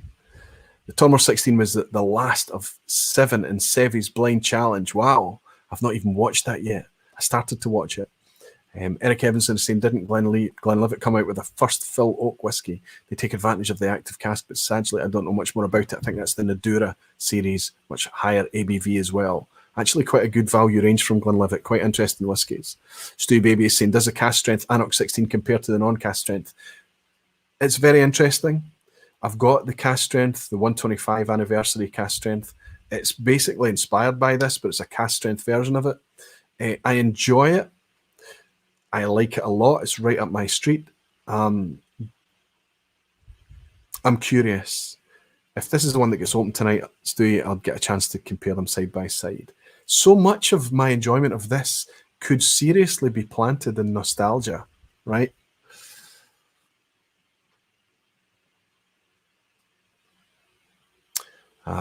Jimmy Legg is saying, I have a bottle of that Longmorn 16. It was $70 in Canada, which is virtually free. I don't know if I'll ever open it. It has to be open, Jimmy. It just has to be. We are all mortal, and these things are here purely to remind us that that's the case. I have heard Lagavulin Distiller's Choice was a bit of a fail as well. Kalila is incredible and carries a 12-year age. Listen, there are people out there that swear by Lagavulin's Distiller's Choice. I quite like it.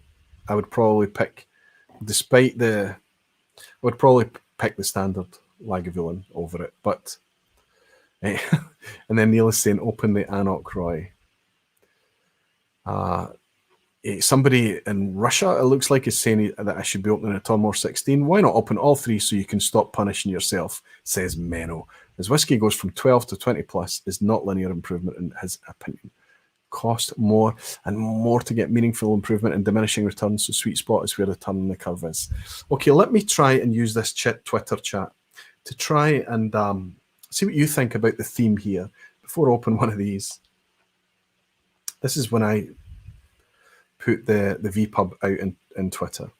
Richard Wyrus is saying, I don't have a favourite age for whiskey. They can be great at bad bottlings, which every age in casking. I love variety, so I try to have something from everything. Understandable, absolutely. I'm not trying to get people to only focus on one area of Scotch. But then Hoyt, Highland Hill, chimes in and says, depends on whether it's peated or not. Peated, less than 10. Unpeated, round about 15. And sherried, round about 21. So I think he's kind of agreeing with me. 16 for second fill, Rombout Aye Laddie. Absolutely on point. Malted Man Cave is saying, I know this is copping out, but 18 to 25, younger for most peated whiskies. So Keith at Malted Man Cave does have an expensive palate. He is on record as admitting such. Sam Spears is saying 15 to 18. So again, similar. I'm too much of a novice to know yet, but I'm having fun finding out, says Tim. Greg Butler is saying sweet spot would be 15 to 18. Seems to work most of the time. So Greg Butler is exactly in that same spot. Jesse Voisin is saying cost no object 21 years. Most of us financially, around about 15 years. Justin is saying I like 19-year-old good age, but doesn't hit the price escalator of a 20-year-old malt. And Mike Aikman is saying if pushed for 1 year, he'd go 17. So you can see that there is a consensus there, and I think the community in general, if we were to put a poll out, I think that this would be where that sweet spot is. And most of it is still affordable, and there's still a lot of it out there. Jimmy Legg is saying, my Longmorn 16 has a plastic wrapper on it so that it doesn't fall open by mistake, as it does. Have you seen any like that? Yes, Jimmy. Okay, I'm going to make a decision here, and I think maybe just to see if this can be in line with my theory, let's open something completely new as I share with you something about Tullamore. I have never found a Tullamore that I've really connected with. Jason at Malt Review, the editor of Malt Review, he's probably recoiling in horror right now, but oh, not a good pop, not a good start. Better second, third time around. There's a note in Tullamore that I can pick out. Now, I'm not saying I can pick it out all the time or blind, but there's something in that profile that I can pick out. And it's kind of an overripe fruit thing, overripe grapefruit, maybe like a guava thing. And it's green, and it can sometimes be a wee bit challenging. I do get it in other whiskies as well. I get it in Bushmills, I get it in Bowmore. When I point it out to people, other people can get it as well, but I don't think it hits their palate quite as strongly as it does mine. If this turns out to be terrible, it's not the one I'm going to give away. If it's terrible and I don't enjoy it, I'll open in something else and I'll give away some of those.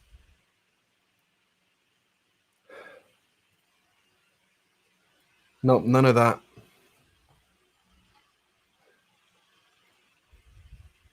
None of that thing I'm talking about in the nose. we were at the Frankfurt Festival last year, or maybe it was the year before. It was the first year I went to Frankfurt, and I was standing there with Era McFault, and the Doc McAllen Fine and Rare, and we were trying an Altmore. And I did manage, sorry, not an Altmore, a Tormore. And I did manage to get them to kind of pick out what I won't share the tasting note that I used. And it was Era that suggested it might be a bit closer to grapefruit in style. And he was absolutely right. But I'm not getting that on this. This is a softer thing. No, it is there. It is there. It's definitely there. Grapefruit, pink grapefruit, ripe grapefruit. It's amazing. But on the whole, the nose is good on this. It's a neck pour. I've only just thrown it in the glass.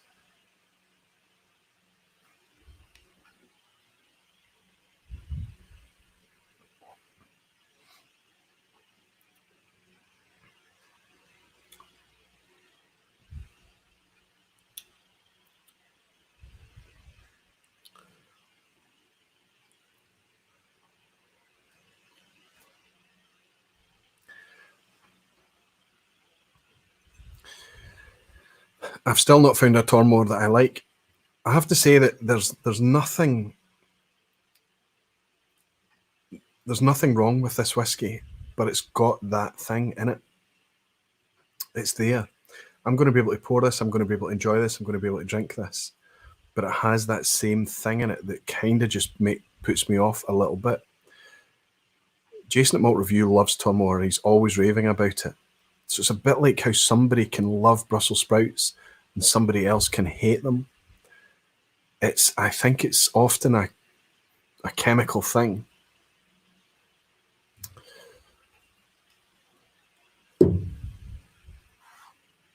Let's do the exact same.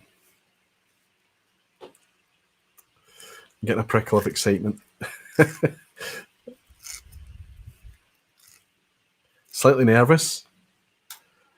Greg over in France pointing out that he's had bad batches of Longmorn 16. It's a better pop.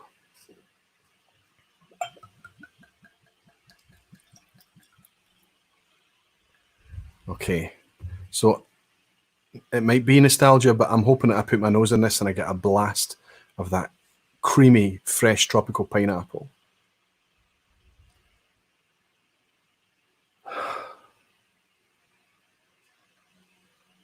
%. I know there's spice on the palate on this, but there's virtually no prickle. It's soft and creamy, and the fruit is there. It's a neck pour. It's only just been thrown in the glass. Nothing challenging at all. What a difference. This has gone dusty now. That's not a bad thing. This is just bright and alive and so memorable.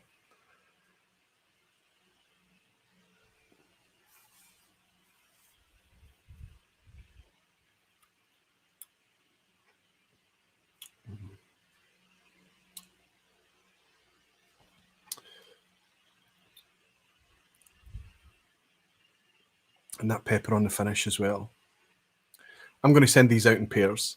So I'm going to send out 3 sets, 3 pairs. I'm running out of sample bottles. I need to make sure I've got enough sample bottles for that. I'm going to send out 3 pairs so the 3 people can do exactly what I'm doing just now and see if they can pick out the notes that I'm talking about. I'll send it out just now, and I'm going to ask a question. Let's see if I can come up with something.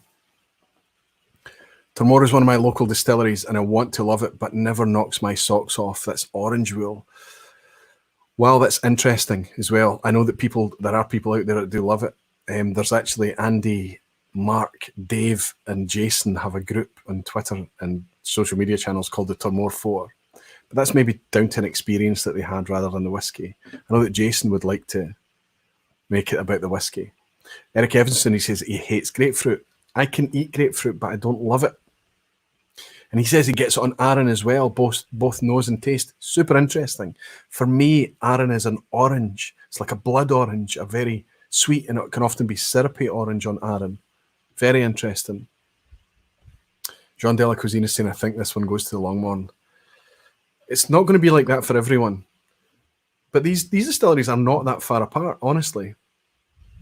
Presentation of these two, 16 years old, 48% ABV. And yet, both Speyside in style, and yet remarkably different in the glass.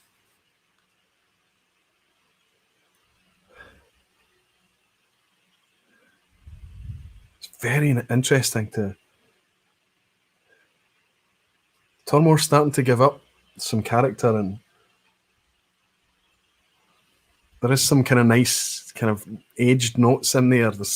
It's a dusty, dank kind of element coming in now. Not too hard a question, please. Give us novices a chance. Okay, Lee, I'm going to give you a pair. I'm going to give you a set, so I'll write that down. Lee Kerwin. There you go. That's about as easy as I can make for you, my friend. Thank you very much. And I'm going to ask...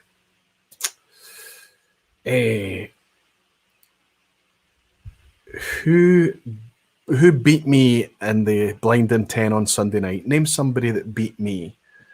Now remember, if you win, you have to nominate somebody else to get them. What we're trying to do is trying to give these to people that otherwise might not get them. So, you know, if you win it, usual rules, nominate somebody else.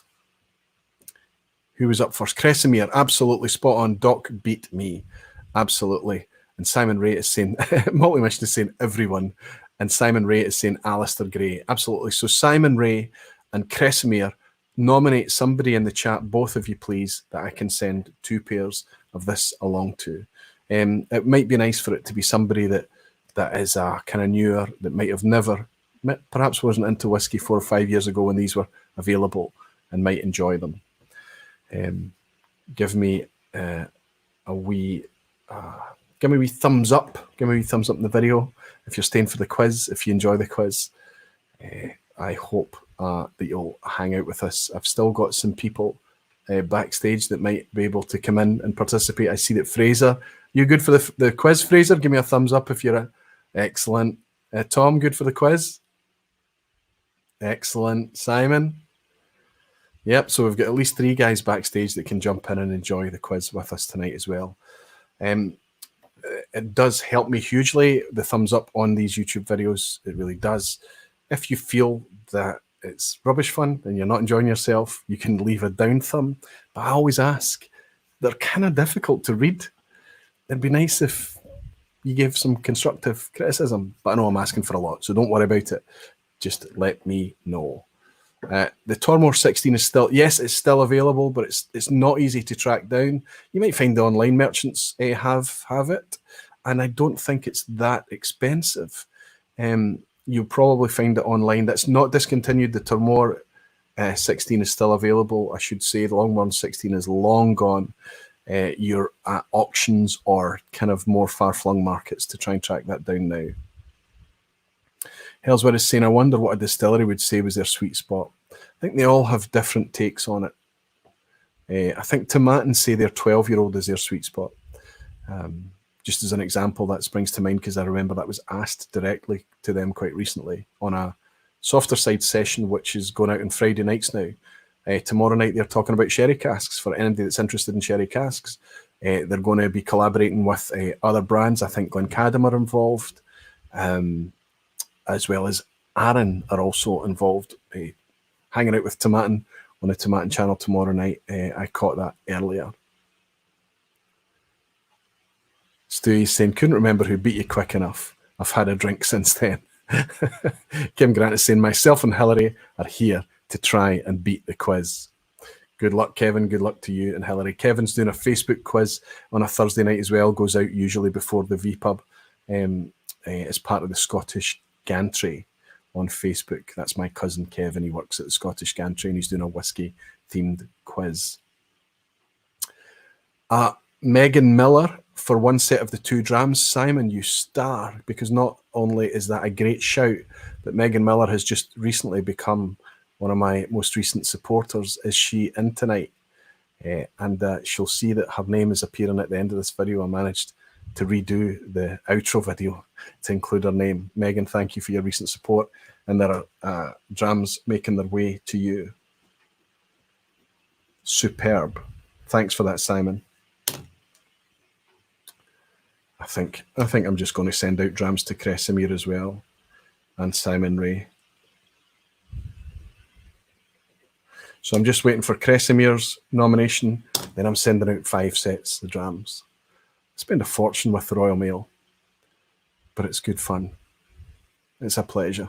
Donald Rance is saying, Turkano 16 straight ex-bourbon might be right up your alley for an Irish single malt, 46-year-old non-chill filtered and double distilled from Cooley. I've not tried the Turkano 16, but it sounds like, Donald, I would like to try it. Dead excited to try the Blue Spot that's just come out as well, 7-year-old cast strength, single pot still Irish as well. I've still to have a decent amount of time with the Marsala Red Spot. Eric Evans is saying, Daniel from the Whiskey Vault loves Longmorn 16 as well, and it has me intrigued on what it's all about. Can't find it around here. I took over a bottle of Longmorn 16 and gifted it to Daniel, but I imagine it wasn't last year, actually, Eric. It was the year before. I imagine that could be well exhausted. But people know that Daniel loved Longmorn 16, so I would like to think that maybe the next time that we're down at the vault, we might be able to get Daniel to share some of his precious Longmorn 16. Okay, let's see. Let's bring in these folk that's in. I see Richard's appeared again as well. Richard, are you good for the quiz? Just give me a thumbs up, my friend. You're muted out. Excellent. So we've got 4 participants for the quiz tonight. We've got Richard, we've got Tom.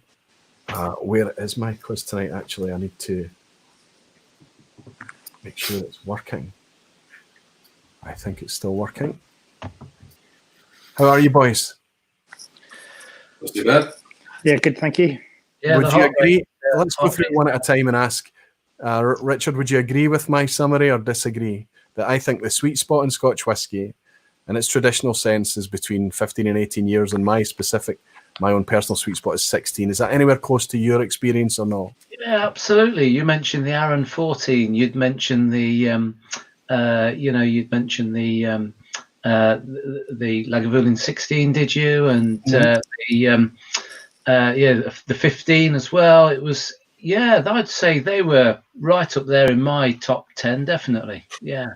What about Tom? Would you agree or disagree? Of course, you're a bit of a distiller yourself. You are in distilling. You've supported over at White Peaks Distillery. You're doing things at Spirit Works. Would you agree with my summary? Did you get where I was coming from, or would you? Yeah, absolutely, definitely. It's something I've sort of said on and off for a while. But yeah, definitely high teens, always high teens. Excellent. Simon, what would you say? Yeah, I'd agree. I mean, Anak 14 is a personal favourite. Arran 18. So yeah, they're all thereabouts. Although I do agree with the point about the peated whiskies being better at a younger age. Yeah, absolutely. And Fraser, good to see you, my friend. Good to have you in on a vPub. How are you?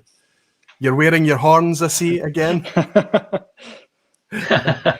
Would you agree with my assessment or not? Or Fraser is muted.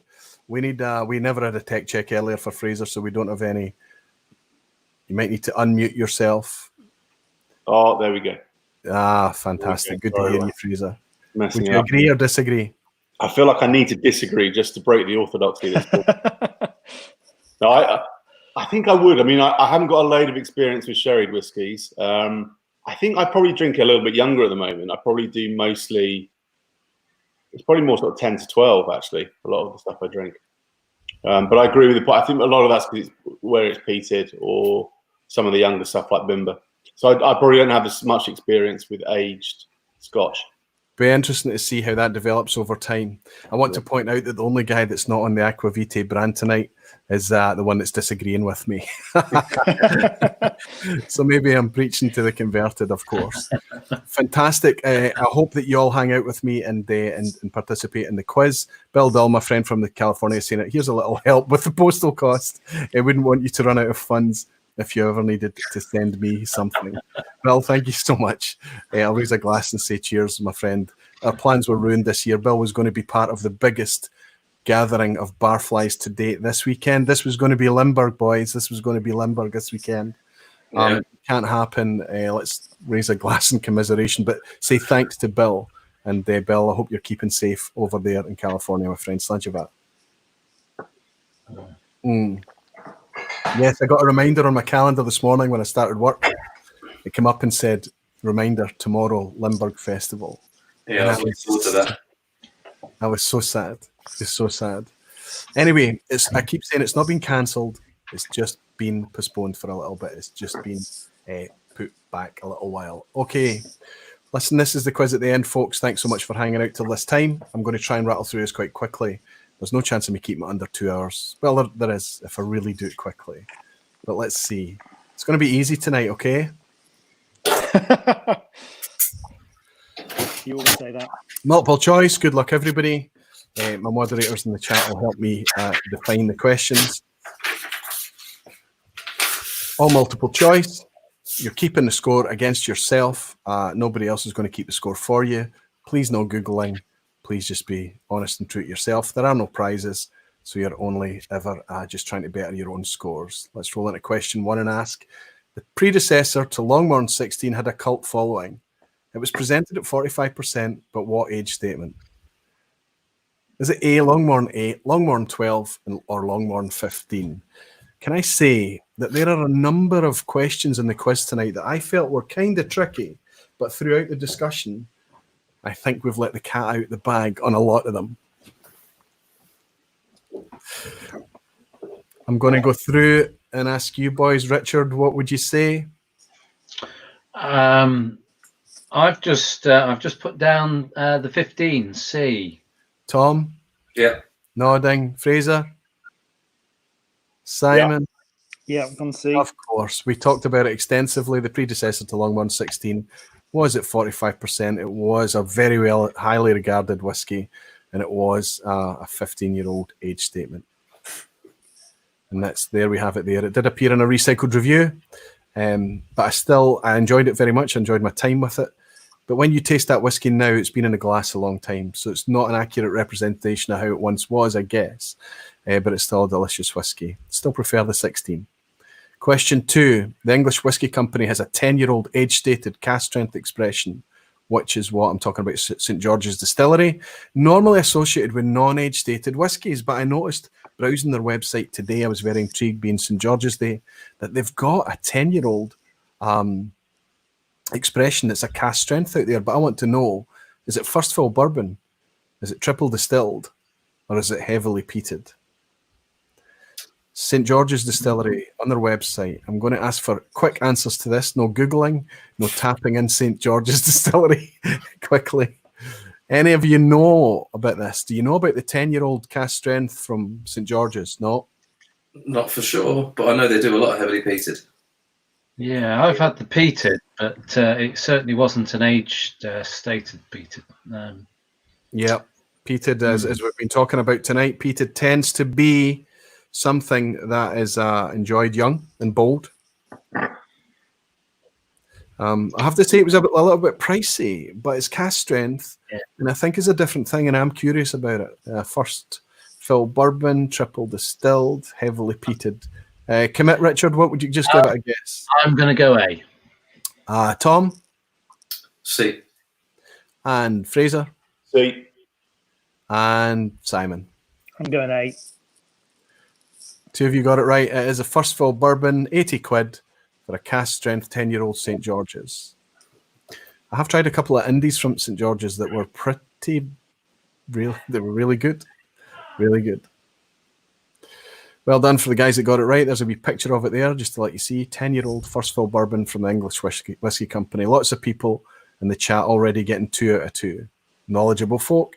3. Scotch cannot be called whiskey until it's 3 years old. What is the minimum age for straight bourbon? Is it A, it doesn't have a minimum age, B, 2 years minimum, or C, 4 years minimum? There is a bit of a thing that goes around where people talk about Scotch. It has to be 3 years and 1 day. It's nonsense. The legislation doesn't say that. I think a lot of people, just to avoid administrative hiccups that could cause a problem, they might run a 3 years and 1 day type policy.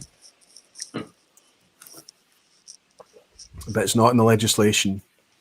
Okay, I'll go backwards this time. Simon, what would you think? I've gone B. And Fraser? Same, B. Tom? B. And Richard? Complete guess, B. Okay, everyone says B. Straight bourbon has to be 2 years minimum. To be called bourbon, it doesn't need to have any age at all. It can be bourbon from as young as 3 months old. And to be bottled in bond, I think, and also I think there's a 50% ABV thing on bottled in bond. It has to be 4 years old. But straight bourbon is a 2-year requirement. Fairly easy question. 4. Which malt was previously bottled under the Flora and Fauna range as a 15-year-old? So we're going back to one of my fetishes in whiskey, Flora and Fauna, on theme for tonight. But it was previously, interestingly, a 15-year-old. Was it A, Colilla, B, Mortlach, or C, Glenelgin? Long discontinued, long since replaced with something else. A more official part of the extended classic malts, I guess you would call it. But what was originally a Flora and Fauna 15-year-old? Okay, this one is splitting the crowd. There's guesses all over the place on this one. Okay, I'm going to hit random. Fraser, would you have a guess? I know it's not B. I'm going to go A. You think Colilla? Tom? Yeah. That's thrown me, Fraser. I thought it was B. You sent me a sample of it, Roy, and I thought it was a 15. So what do you think? Are you going B? Yeah, I'm going to stick with it. That's okay. Richard? I was going B, but okay. You sound so confident, Fraser. I'm sticking with B. I'm sticking B. Simon? Yeah, I'm going to go B. B. Everybody thinks Mortlach is a 15-year-old. I can tell you that Mortlach is 16. Arse that. And let me reach for. There you go. I don't know if you can see that. Oh, Leela.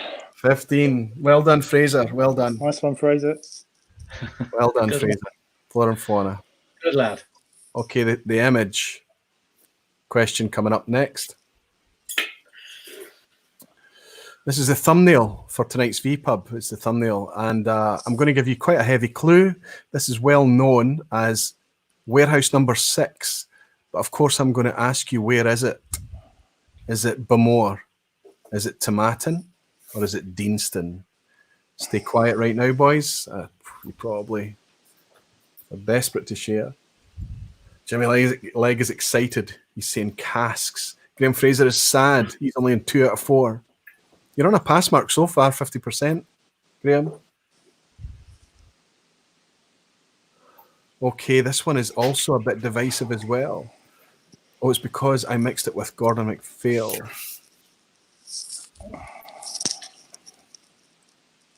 Wow. Okay, quite a lot of people. I'm looking for this image of warehouse number 6. Guys, Richard, would you have a guess? Bowmore. Okay, Tom, what would you think? Deanston. And Fraser? Bowmore. And Simon? Deanston. Okay, Deanston is warehouse number 4. Bamore is warehouse number 1, usually. We are actually looking at warehouse number 6 at Tomatin. This is where they keep all the crown jewels. It's actually a suspended floor here, so there's only one cask. It's no cask, no stacked casks here. This is not traditional dunnage on this floor, this level. This is warehouse 6 at Tomatin. Banana skin for you guys tonight. Question 6. Glengarry and Glenlivet both release a no-age statement expression called what? Captain's Reserve, Founder's Reserve, Minister's Reserve. Is it A, Captain's Reserve, B, Founder's Reserve, or C, Minister's Reserve? Lee Kerwin is saying, guessing had to come to an end at some point. 4 out of 5. Well done so far, Lee. Bill is saying, hey, I thought this was supposed to be easy. It's only easy if you know it, Bill. I do apologise. At least all the guests, Bud Jenkins is taking solace in you guys guessing wrong as well. I have to say, I often say it, if I was taking my own quiz, I would embarrass myself. I am fully aware of it. Okay, Simon, what do you think? Founders Reserve B. Fraser? I'm going to go C. I've no idea. Tom? Founders B. And Richard? I'm pretty sure it's B. It is indeed Founders Reserve. It did come up earlier in the conversation tonight. Eric Evanson had brought up the Glengarry Founders Reserve. And of course, Glenlivet got into huge trouble a few years back when they ditched their 12-year-old and brought out the blue labelled Founders Reserve. And everybody hated the Glenlivet for a wee while. So yes, Founders Reserve. They both have a Founders Reserve. Give yourself a point if you answered B. I'll ask you boys how you're doing after question 9, okay? We're doing quite well on time. 7. Which of these distilleries do not feature 10, 12, and 18-year-old? What? Okay, sorry. I'm making sense. I thought. Which of these distilleries do not have 10, 12, and 18-year-old in their core range? Okay, so that kind of standard age statements that you see in core ranges. Which of these distilleries do not have these expressions? Is it A, Glengoyne, B, Glengrant, or C, Glencadam? 2 of the distilleries mentioned there absolutely have a 10, a 12, and an 18 in their standard core range. One of them does not.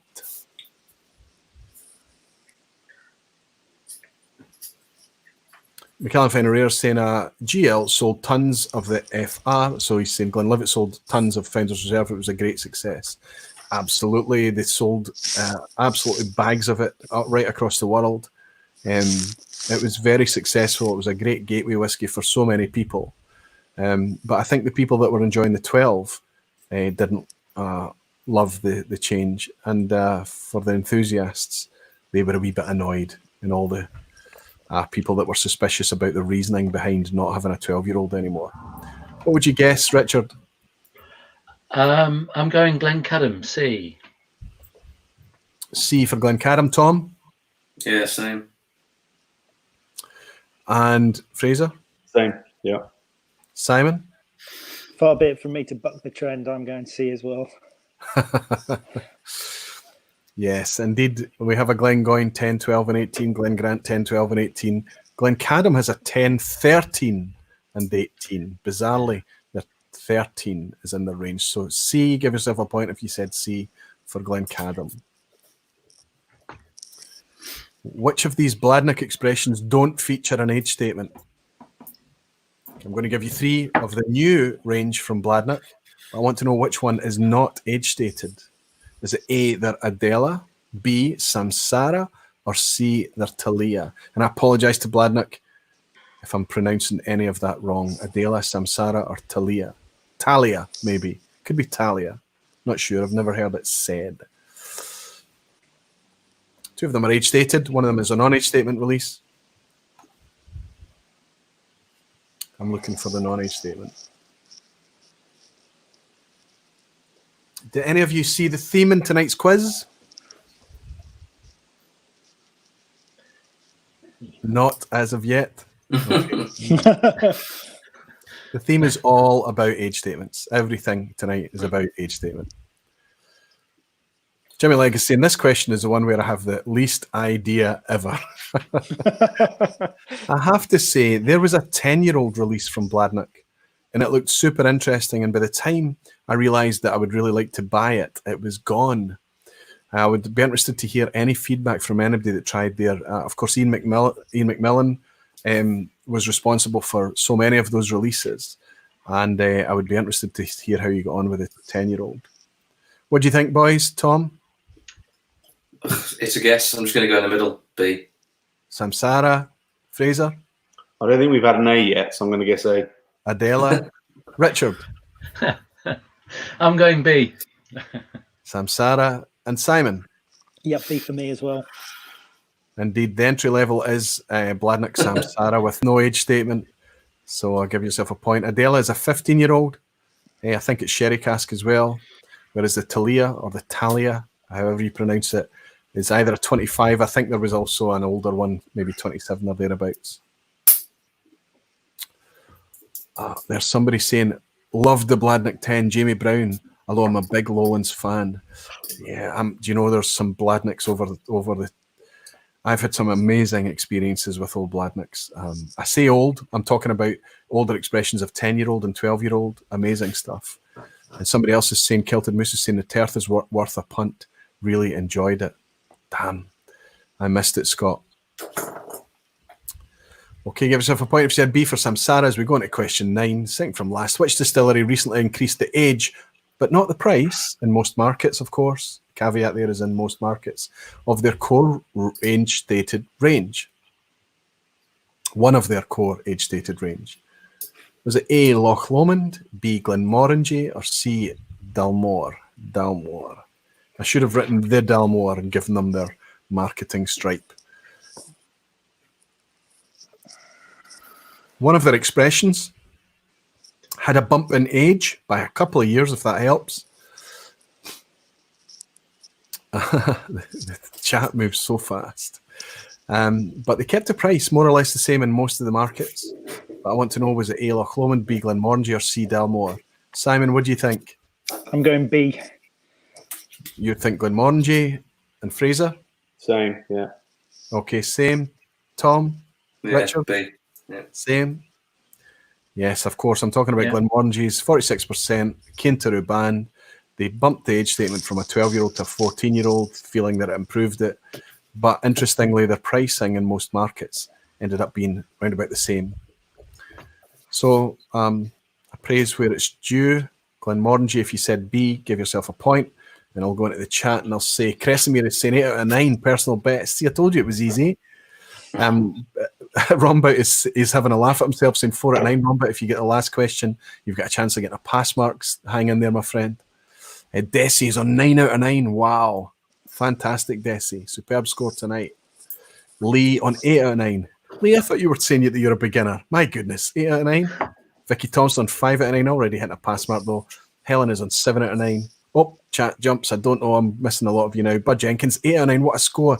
Aaron McFault, 9 out of 9. There's going to be a lot of use of the 10 out of 10 emoji tonight. Kevin Grant is excited that he's on 7 out of 9. Peter Eichen is saying the last question better be easy. Peter is hoping that I don't pull out an ASAC question for the closer. Let's see what happens. Which distillery offers a very inexpensive 20-year-old single malt whiskey?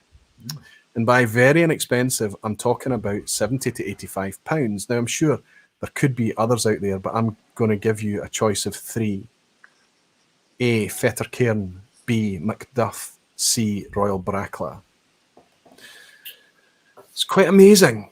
You can go out and buy this right now if you want to, but you can buy it. So in line with what we've been discussing all night tonight, when you look for it, there are distilleries out there that have good value products. Now, I'm not suggesting that I'm going to recommend it to everyone, but there is a 20-year-old single malt whiskey out there from one of these distilleries for between £70 and £85, depending on where you buy it does affect the price. Okay, the chat lights up. Any guesses, Richard? It is a guess. I'm going for B, Macduff. Macduff, okay. Tom? C, I think. Bracla? Fraser? Oh, he's not sure. Fraser's not sure. C. C, Bracla. Okay, Simon? Yep, C. C. Everyone thinks Royal Bracla. I can tell you that the 40% ABV Royal Bracla presented, 16-year-old is about £120 to £130 for the 16-year-old at 40%. Fettercairn want £50 for a 12-year-old and £480 for a 28-year-old. But Macduff are selling the Deveron range, Glendeveron, 20 years old, from between 7. Now, if you get it at retail, if you get it, at the travel retail at the airport, it's closer to 70. If you buy it externally, if you buy it online or whatever, it tends to be about 80 quid mark. Often it's on offer at the airport. You get these vouchers. It makes it even cheaper. Unfortunately, it's presented at 40%. And I have to say, while I've not tried the 20-year-old, I've tried the younger Glendeverons. And I have to say, they're decent whiskies. They're not bad, but they are a wee bit light and easy sipping. But for that age of whiskey, it's quite remarkable value. I've got a wee picture here to share. There it is. Now, they call this the Royal Borough series or something for travel retail, but it's got an age statement on there. Quite amazing value. So let's see. Let's see how much I am hated. Hide that. How did you get on, boys? Richard, are you willing to share? You don't need to share your score if you don't want to. No, I'm happy to on this occasion. Oh wow! Okay. 8. Great score, fantastic. Tom, just a 6 from me, unfortunately. Today. Tom, that's you're off kilter tonight. You're usually scoring much better than that. Yeah, okay. I threw a few ask that questions your way, Tom. I apologise. Simon, how are you getting on? 7. 7. Still pass marks. Fraser. 5. Scrapes a pass mark. Thank you for your honesty. Wonderful honesty. And it is a pass mark. Jimmy Legg is saying you are hated aquavite. Steve is saying sometimes light and easy sipping is good. Steve, absolutely. For a 20-year-old malt, 40% ABV is worth a punt, as Kilted Moose would say, don't you think? Eric Evanson is saying they came out with a Got Mortlach at 15. They did a Game of Thrones, but they brought it out after the event, didn't they? There was a flash sale on Master of Malt, and I did pick one up, Eric. I haven't opened it and tried it yet. Steve is saying, Jimmy Legg is incorrect. Lots of 7+ out there. Eric Evanson is saying, I wonder how Ralphie would do on the quiz tonight. Yeah, interesting. Interesting. I'm sure Ralphie would do very, very well. Can we have a wee... I'm looking for 10 out of 10. Erwin. There was one, yeah. Erwin's got 10 out of 10. Yeah. Fantastic. Congratulations, Erwin. I've missed him. Mark Hugh has got 9 out of 10. He's very happy. Graham Fraser is happy with his 6 out of 10 pass. Scanning the Precarious Dave, 8 out of 10. Must have been easy. Well done, Dave. Andrew Butler, 8 out of 10. Slipped on that last banana skin. Desi was on 10 though. Desi slipped. Oh, I've made an enemy in Desi as well, I think. And Peter Eichen is saying next time, 9 out of 10. So only one 10 out of 10 tonight. Quite amazing how it works out like that so often. Erwin seems to be, unless I've missed someone, and I apologise if I have, that's made the 10 out of 10 tonight. Great stuff. Did you enjoy that, boys? Yeah, we did. Yeah. Very good. Yeah. Well, Really I've never ever got a picture question right. You've never. I don't know how many months and how many vPubs I've been in, but I've never ever got a picture right. I have to say, a lot of people don't like it, and I did toy with the idea of having just 10 images one day to switch it up. And when I suggested it, I just get so much vitriol back that it's there really just to kind of remind me that we're at the halfway point more than anything. But it's good to put one in there. Listen, guys, I'm really, really excited that there's a Nottingham Whisky Association.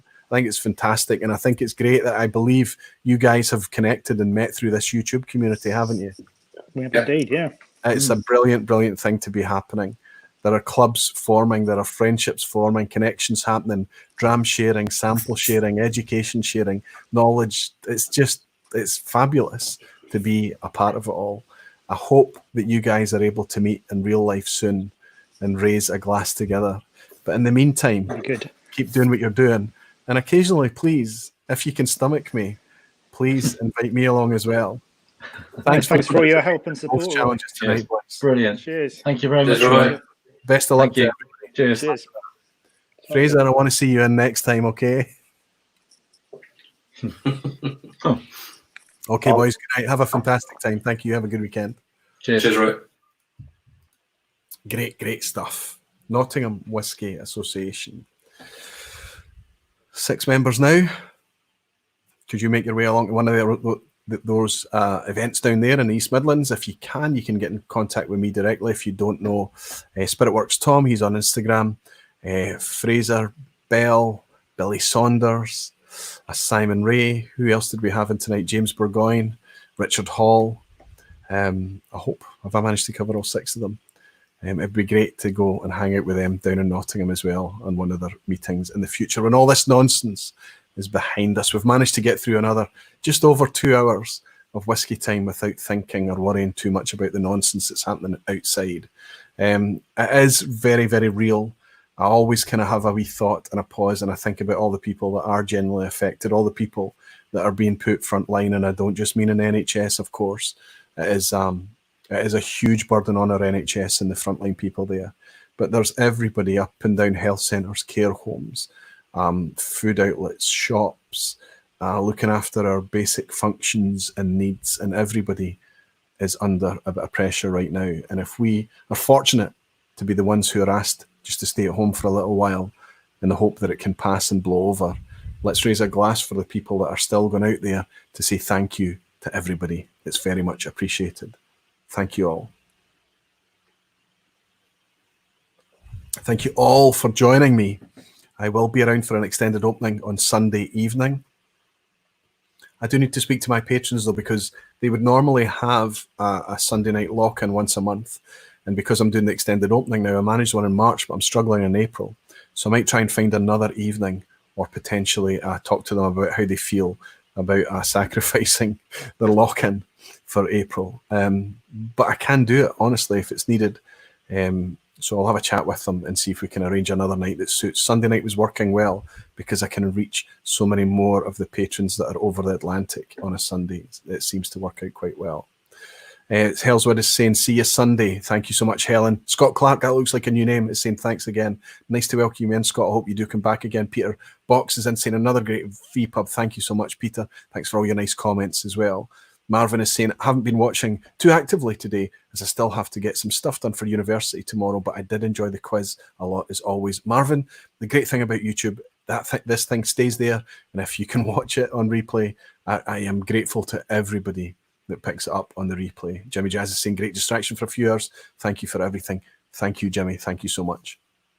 Eric is saying, as anyone finds himself in southwestern Ontario, I live in Bruce County and have founded the Bruce Whisky Society. So there you go. That's in southwestern Ontario in Canada. So there's another potential for folk to meet up if you find yourself out there in Canada.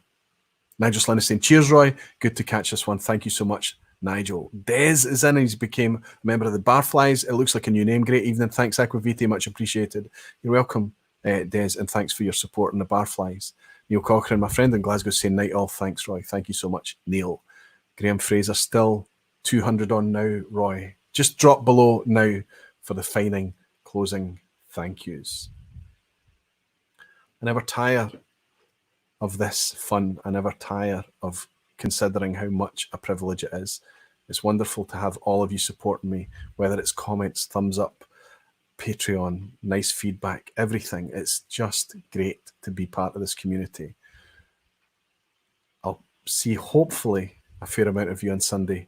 And until then, thank you so much for joining me tonight, and Sláinte mhath.